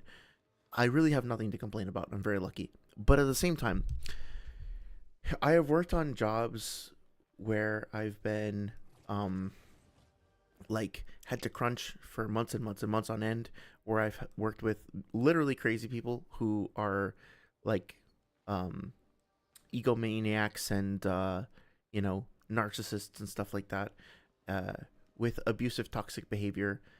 And I wouldn't want any of that back.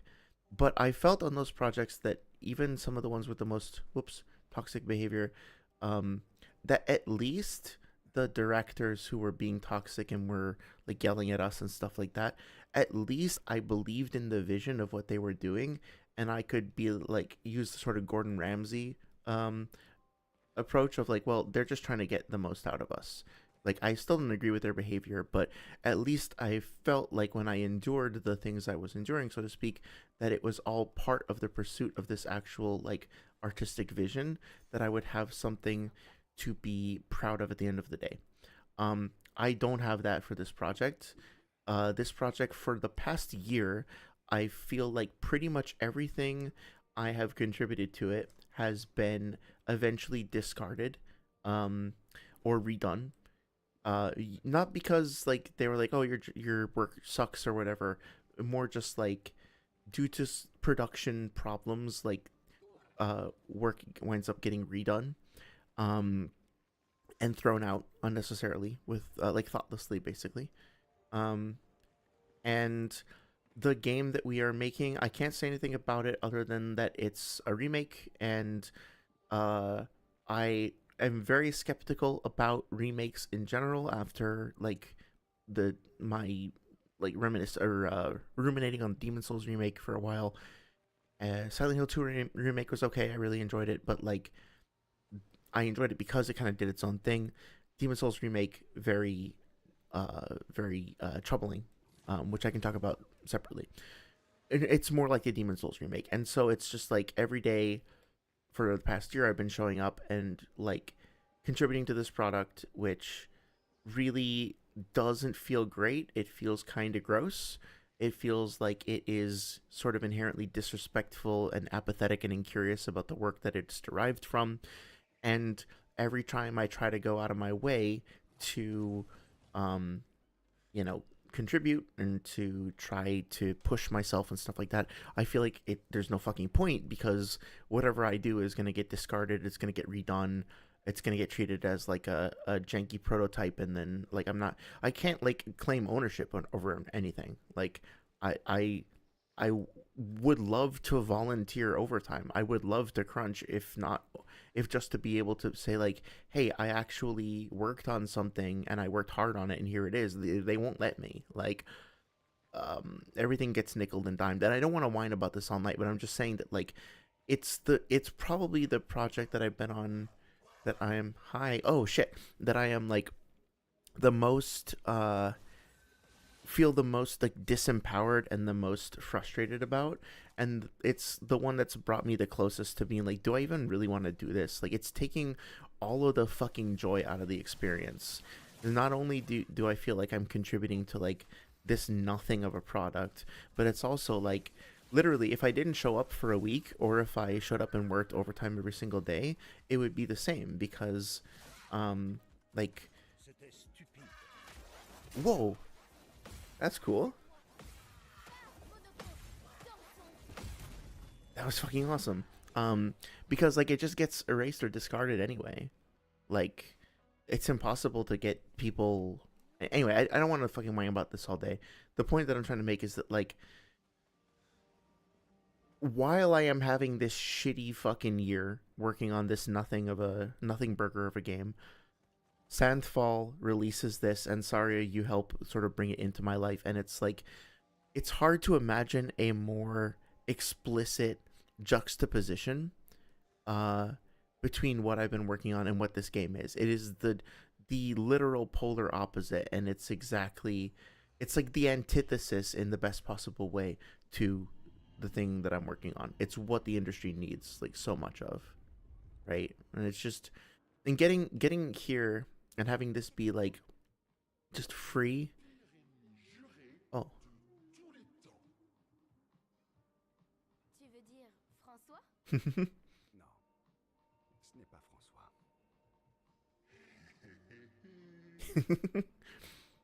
um it's just so meaningful. It's so reassuring. It's like, don't worry, like, yeah, this has been a rough period of time, but at the end of the day, like, this is what it's all about. This is what we're still capable of as an industry, you know. Anyway, so I think I'll stop here. I think it's nice to kind of end on a positive note. This is such a beautiful, such a wonderful spot. I'm gonna take my time, like really enjoying this and savoring this. This is the 25th episode, and it feels like this is a good time to kind of wrap things up. I am curious to see what this Nemesis says. Um, Qui but est? yeah, Attends, tu veux dire?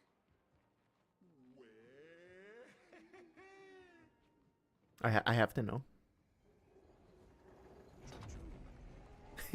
Choo choo.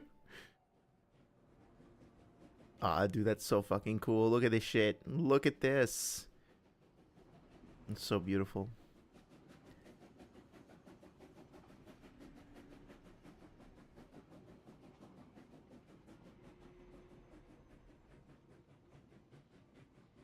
Yeah, I have to at least poke my nose in here and see what it is.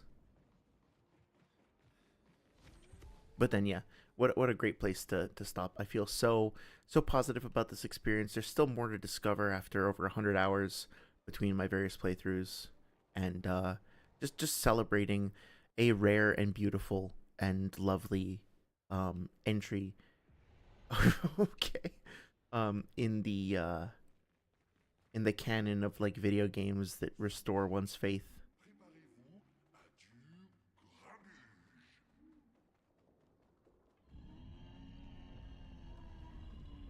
I'm guessing this was the thing you were referring to, Saria. Maël, tu te souviens comment l'invoquer? Oui, je crois.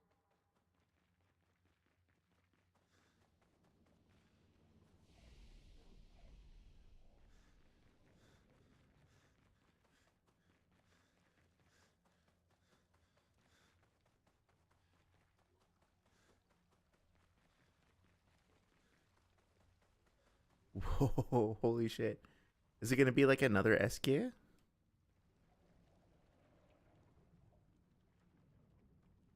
What a cool arena as well.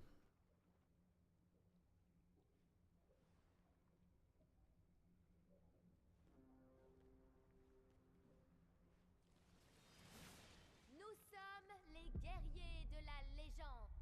Nous sommes ici pour défier le démoniaque Oskio, le plus vilain de tous les vilains.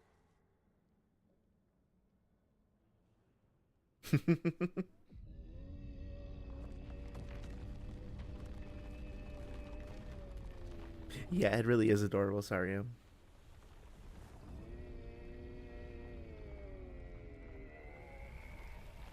Oh yeah, it is like another Eskia.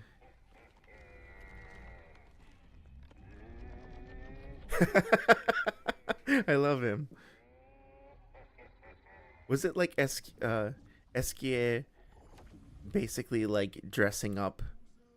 Oh, no, they're cousins. Okay.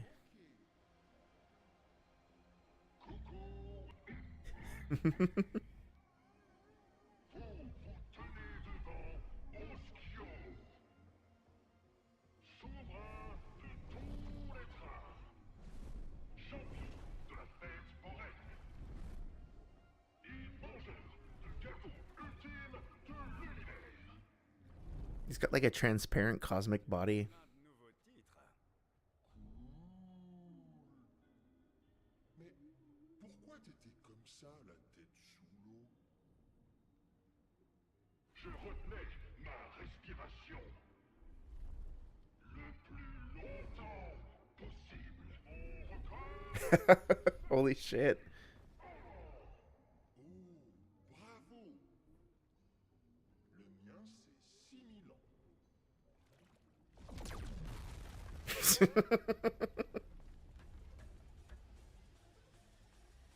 Messieurs, tu caches tout. Relatable, you know. La légende! Préparez-vous à l'anéantissement! I love it. Obscur, c'est toi qui seras anéanti. Prépare-toi à te battre. Sérieux?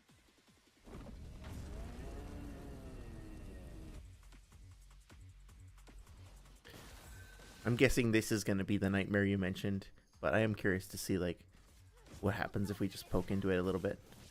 Oh, that doesn't look too bad. Assuming that there's only one phase and it doesn't like completely wipe us off the board or anything, which it probably will. Ah, shit. Okay, well, okay, all right, okay. I think I see what's happening here. All right. Je vais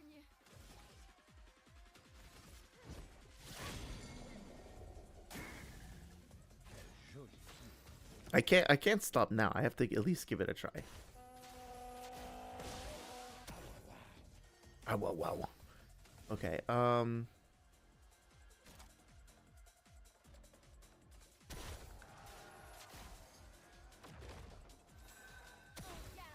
that was probably inefficient, but whatever. Nice, okay. Alright, let's try this. Okay, this is doing something. Frayons-nous un chemin. Alright, let's see. Nice, easy target to hit. Tu t'en tireras pas. Okay. 3, 2, 3, 2. There we go. Up and down. Oh, shit. I fucked that up. Well, 2 million's not bad. Montre-moi ce que tu sais faire. Oh, hi, buddies. Oh my god. They attack so fast.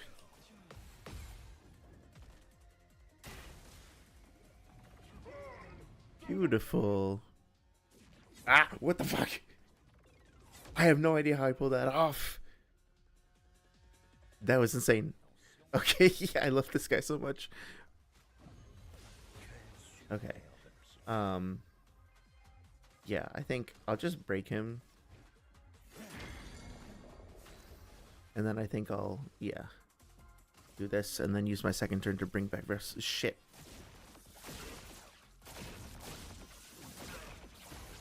That was literally beautiful, though. Actually, you know what I can do? This. Yeah, nice. That feels good. Oh, perfect. And now I can just do this again.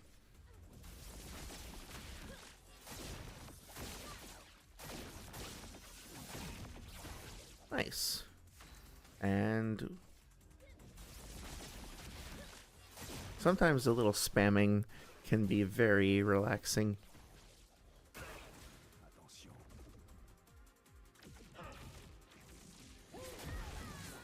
Oh. Okay, sure, why not? Yeah, sure. No, okay. That was actually a really cool animation. Animation, sounds, everything. His glowing eyes, his belt. Like, this is such a beautifully designed fight as well. Oh, that's right. I forgot about the breaking shot there. I think I'm just gonna go ahead and do this Endbringer.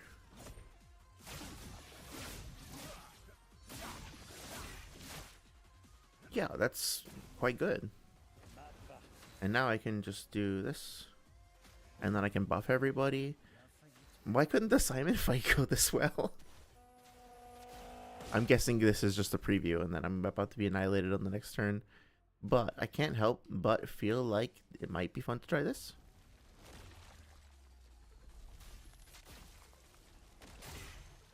Okay, not bad. Virtuous Stendhal. Not bad. Okay, I forget what he does here. Oh shit. Okay, I survived it somehow. Well, most of the party did. Oh my god, that was fucking awesome. Full on like Gatling gun Verso build.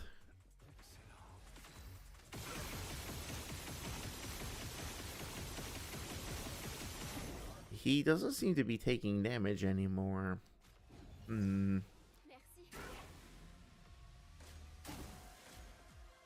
Spin trick. What the fuck?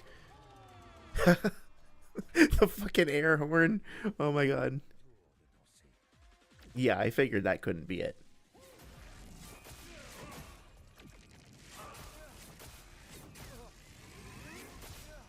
Okay, sure, fine, sure. That's normal. I can't afford anything. Okay, yeah, now is where the real fight starts, right? Or probably not even. I'm guessing there's gonna be a whole bunch of different faces. Let's see how long it can last. Okay, well.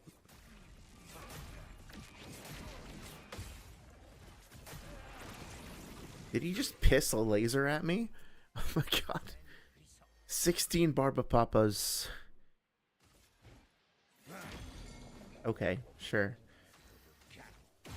It doesn't clear it up if I just use it like that, though.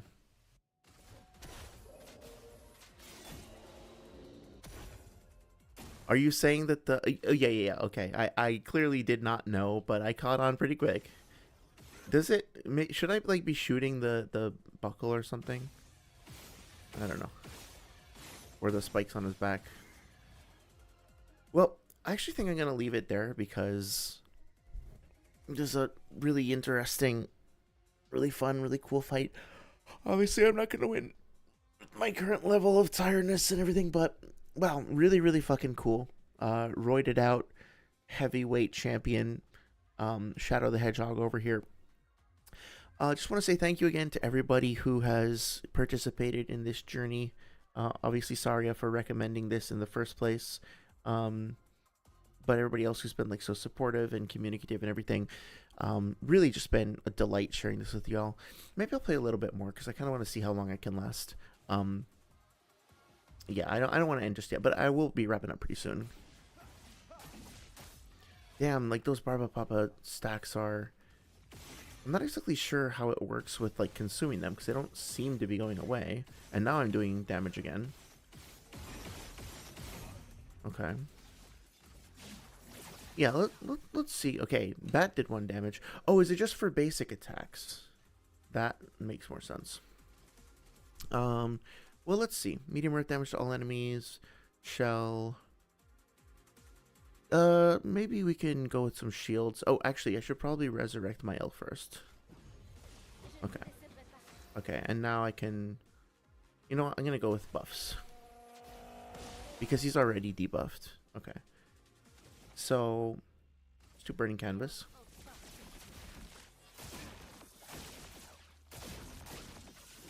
Okay, so I did lose 1 turn to the Barbapapa, but then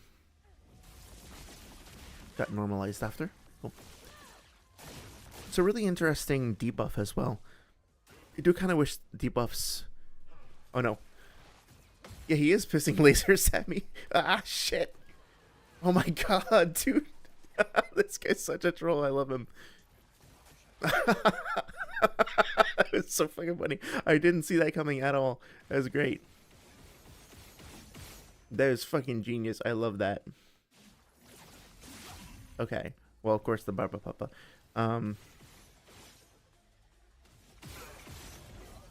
Is he still broken? Yeah, he is. Okay, so I'm going to resurrect my elm. God, it's just so creative too. Like, come on. Oh, that was cool. That's a nice. Oh, never mind. God damn it. All of that drama, all of that build up for the fucking cotton candy to get in the way. God, this game's ability to tease out our dearest emotions is like incomparable. It's so fucking good. At least I can keep him slowed. Okay, the Barba Papa thing is getting a little annoying, but whatever. In a good way, in a way that feels compelling. Okay, let's see. Let's see. Well, the thing is, it seems to me to be like more incentive to just apply like DOTs, right? Like, I guess there's only one fire, but okay, that was a good chunk. Maybe I can actually do this. Maybe I shouldn't be so defeatist about it. Okay, here we go. Machine gun. Oh, come on. 2, 3, 4. Dude, I love the gradient charge generation on the basic attack thing. That's so good. Gatling Verso. Yeah, you know what? It might actually be better if I just keep using my basic attacks as opposed to doing follow-up. Follow-up when I really want to nuke, but otherwise just like building up the... That could be useful for the Simon fight too, because if I'm building up those charges and then I have another character who's basically just like there to die or something, then I can keep using my El's Resurrection or something like that. I don't know if that makes any sense, but like the Phoenix Flame or whatever it's called can be used to resurrect people, and then I can have somebody with like on death effects that could be very useful.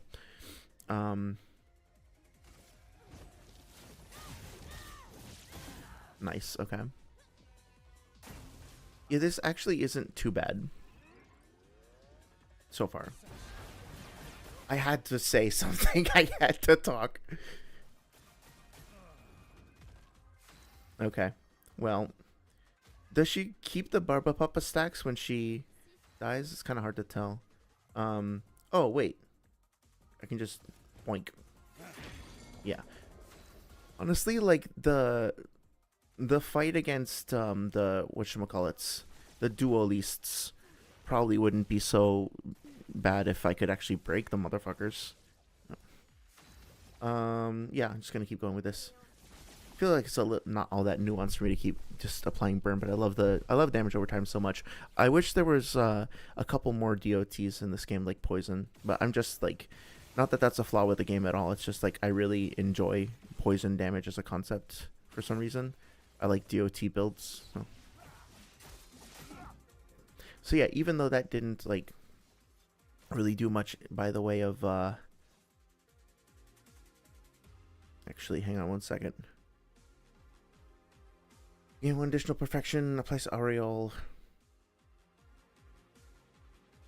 Does Aureole last forever, I wonder? I lost my train of thought. I'm getting like so immersed in this shit. Okay. So I don't know how to tell if he has Aureole active, but that's okay. I guess I shouldn't have used that because I should have used my gradient attack here to get more AP for my L and like get her into, or rather to get her into Virtuous Stance for next turn. That's fine. Yeah. It's a little boring, but oh, I guess I could do a Stendhal now. It's probably a good time. Okay. I probably should have done Burning Canvas, but that's fine. Yeah, I keep forgetting to get him a red skill. I guess I'll just... Oh no, I should debuff him. Keep him slowed. Okay. Oh, Almighty Mask. I still have Barba Papa, so I will just use the opportunity to get some buffs going. Okay. It's okay. Okay, that was not as deeply unreasonable as it might have been. It could have been. I kind of wish that like if Verso already had. Oh, the aureole is right over my head. Okay, that's actually a great way. It's like a perfect way to show that status effect. All right, let's see. I think we're just gonna. Let's see. Well, he's broken, so I can just keep the stun going, and then I can resurrect Mael with what's his name? With Monoko next turn. Okay, yeah, let's do that. Okay. I'm sure there's gonna be another phase. There's no way that this is the last one, right? But I can save a revive. No, I won't save a revive. I was thinking of something else, but that's fine. I'll just keep him slowed. Okay, and now, yeah. So I feel like slow on enemy plus rush on self is like such a crucial combination that I just have not been giving enough value to. All right, let's see. Phoenix Flame puts me into offensive. Sure. Yeah, because now I'm inoffensive and I can do Burning Canvas, get some more burns going. I think we must be pretty close to the end of this phase.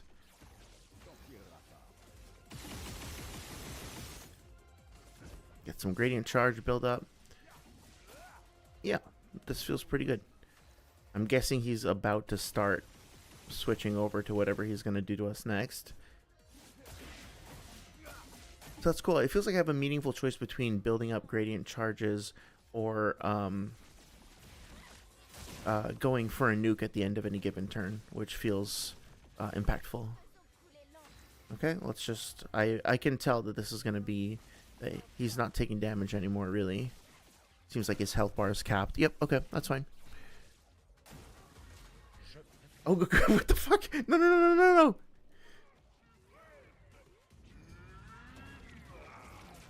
He's about to literally dunk on all of us. Yes, okay. Good boy, Monaco. Oh my god, we actually won. Oh, that was so cool. I love that. That reminds me of like the final boss of Drakengard 3 where they have that like that sneaky little last thing.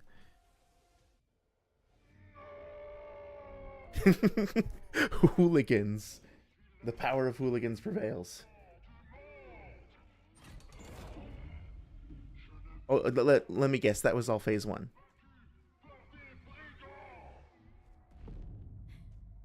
Les brigands. Je vois que tu es ami avec François. Oh, thank you, how about no? Thank you very much. It was fun. I was about to quit too, and then I was like, no, maybe I should keep going.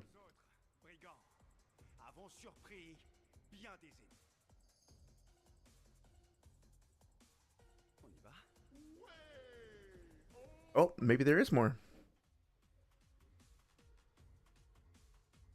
Si ça ne vous dérange pas, on va s'occuper de cette affaire.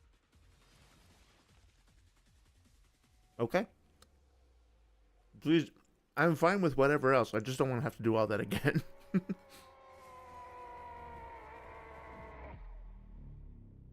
Oh, we're actually gonna get to fight with Oh, sweet. Oh, this is beautiful, dude. Vous êtes tous des petits bébés. Tu petit bébé. So, mon ami, préparez-vous à de gros câlins. Aww.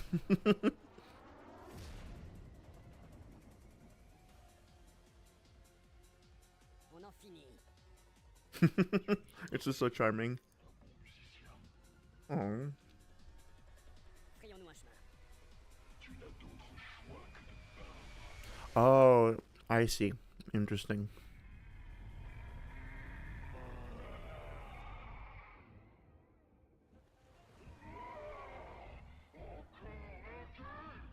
That one little bit of dialogue there actually adds. It's kind of lore heavy, you know? I know it's already been established, but still, it feels very impactful.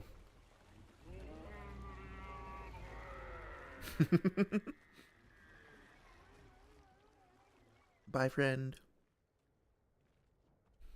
Look at my L smile. Verso. Oh, Monaco's so happy. Ils ont de l'imagination, hein. Oui. C'est sûr. And it's important not to lose it. Don't lose your imagination just because you're not a kid anymore. He's so happy. I love it.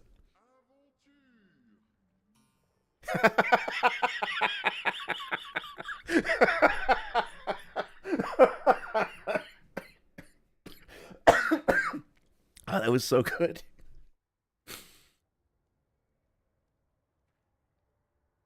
Dude, I don't know if a game like outside of like Undertale has ever made me laugh this hard. Maybe even more so than Undertale. I think it's like Undertale, Lisa, and this are the funniest games I've ever played.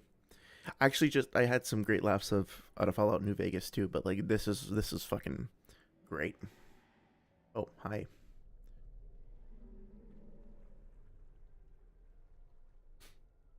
Merci.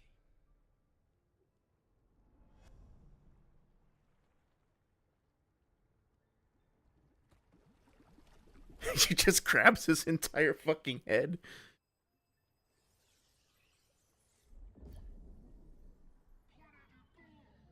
Oh my god. The bisexual king has arrived. Peak gaming is absolutely fucking right in so many ways. Oh my god, this is okay. I know what I'm cosplaying as for like ever. If I ever do cosplay. Oh my god, that is fucking fabulous. Look at that shit. That is incredible. I'm so jealous of that fit. That was fucking awesome. Oh, can I like rematch? That's awesome. Okay. That's really cool. I'm sure you'd be fucking kidding me, bro. Oh my god, I love this game so much. I was every time I think that I've seen everything this game has to offer, it's just like it keeps on surprising me. Look at this shit. This is fucking amazing. I finally I feel like my soul has been painted into a video game. Thank you, Sandfall, for this new avatar. It's fucking beautiful. Obviously, I'm gonna probably unequip this when I go fight like the dour bosses, but yeah. I have to emphasize just how difficult it's really hard to make a self-serious, like, actual dour game that feels like it earns its morose tone and it earns like its moments of gravitas. It's also really hard to make a game that is genuinely funny, that just doesn't rely on like references and in jokes and pop culture shit. Both of those are individually very hard. It is even harder to try to run the gamut of doing both of those, or to like run a full emotional spectrum within the same project, because you run the risk of any joke you tell ruining the serious tone, and every serious dark moment feeling like it's pulling you away from the joy that the game is capable of. They managed to cover the whole fucking spectrum so brilliantly, so consistently, that it's like genuinely confusing to me how they managed to do it. I would put it up there with Undertale as like I can think of very few other games that manage to be genuinely like this funny, this endearing, and not just like kind of amusing or kind of silly, like actually really fucking funny. But also have these incredibly poignant moments, haunting moments. Like it does it all, and it does it all well. None of it feels phoned in. None of it feels like a gimmick. Like it's just, I'm just really fucking impressed. Well fucking done. All the people who were salty Sanders about this game winning all the awards or whatever, like I get it. It would have been nice if there was, I guess, a more even distribution, but like come on, like they did it. They earned it. They fucking look at those spikes. Even those fucking spikes are awesome. Look at their like shininess and the color, like the cosmic colors going up the middle. I mean, even like some random object just pointing out of a cliff has more storytelling and more intrigue and more creativity and ingenuity put into it than like entire other games that have come out. in a long time. This fucking game, like, last stream was basically me saying goodbye. I'm sure we've basically seen everything. We're done now, and nothing else, right? And then like I stumble into this, and it's just like so good. Um, well, now I actually feel like this is an excellent stopping point. Had that amazing boss fight, um, gushed about the game some more, and I think, oh look, it's thematically appropriate. The train has come to a stop. This is a beautiful vista. What a perfect way to end this journey with my new fabulous glowing bisexual king over here. Uh, it's absolutely fucking perfect. So again, thank you so much. Sorry, thank you for bringing this joy into my life. It's genuinely fucking magnificent. Um, Everybody who stopped by the stream to check this out and gave me a chance of your time, so to speak, very grateful.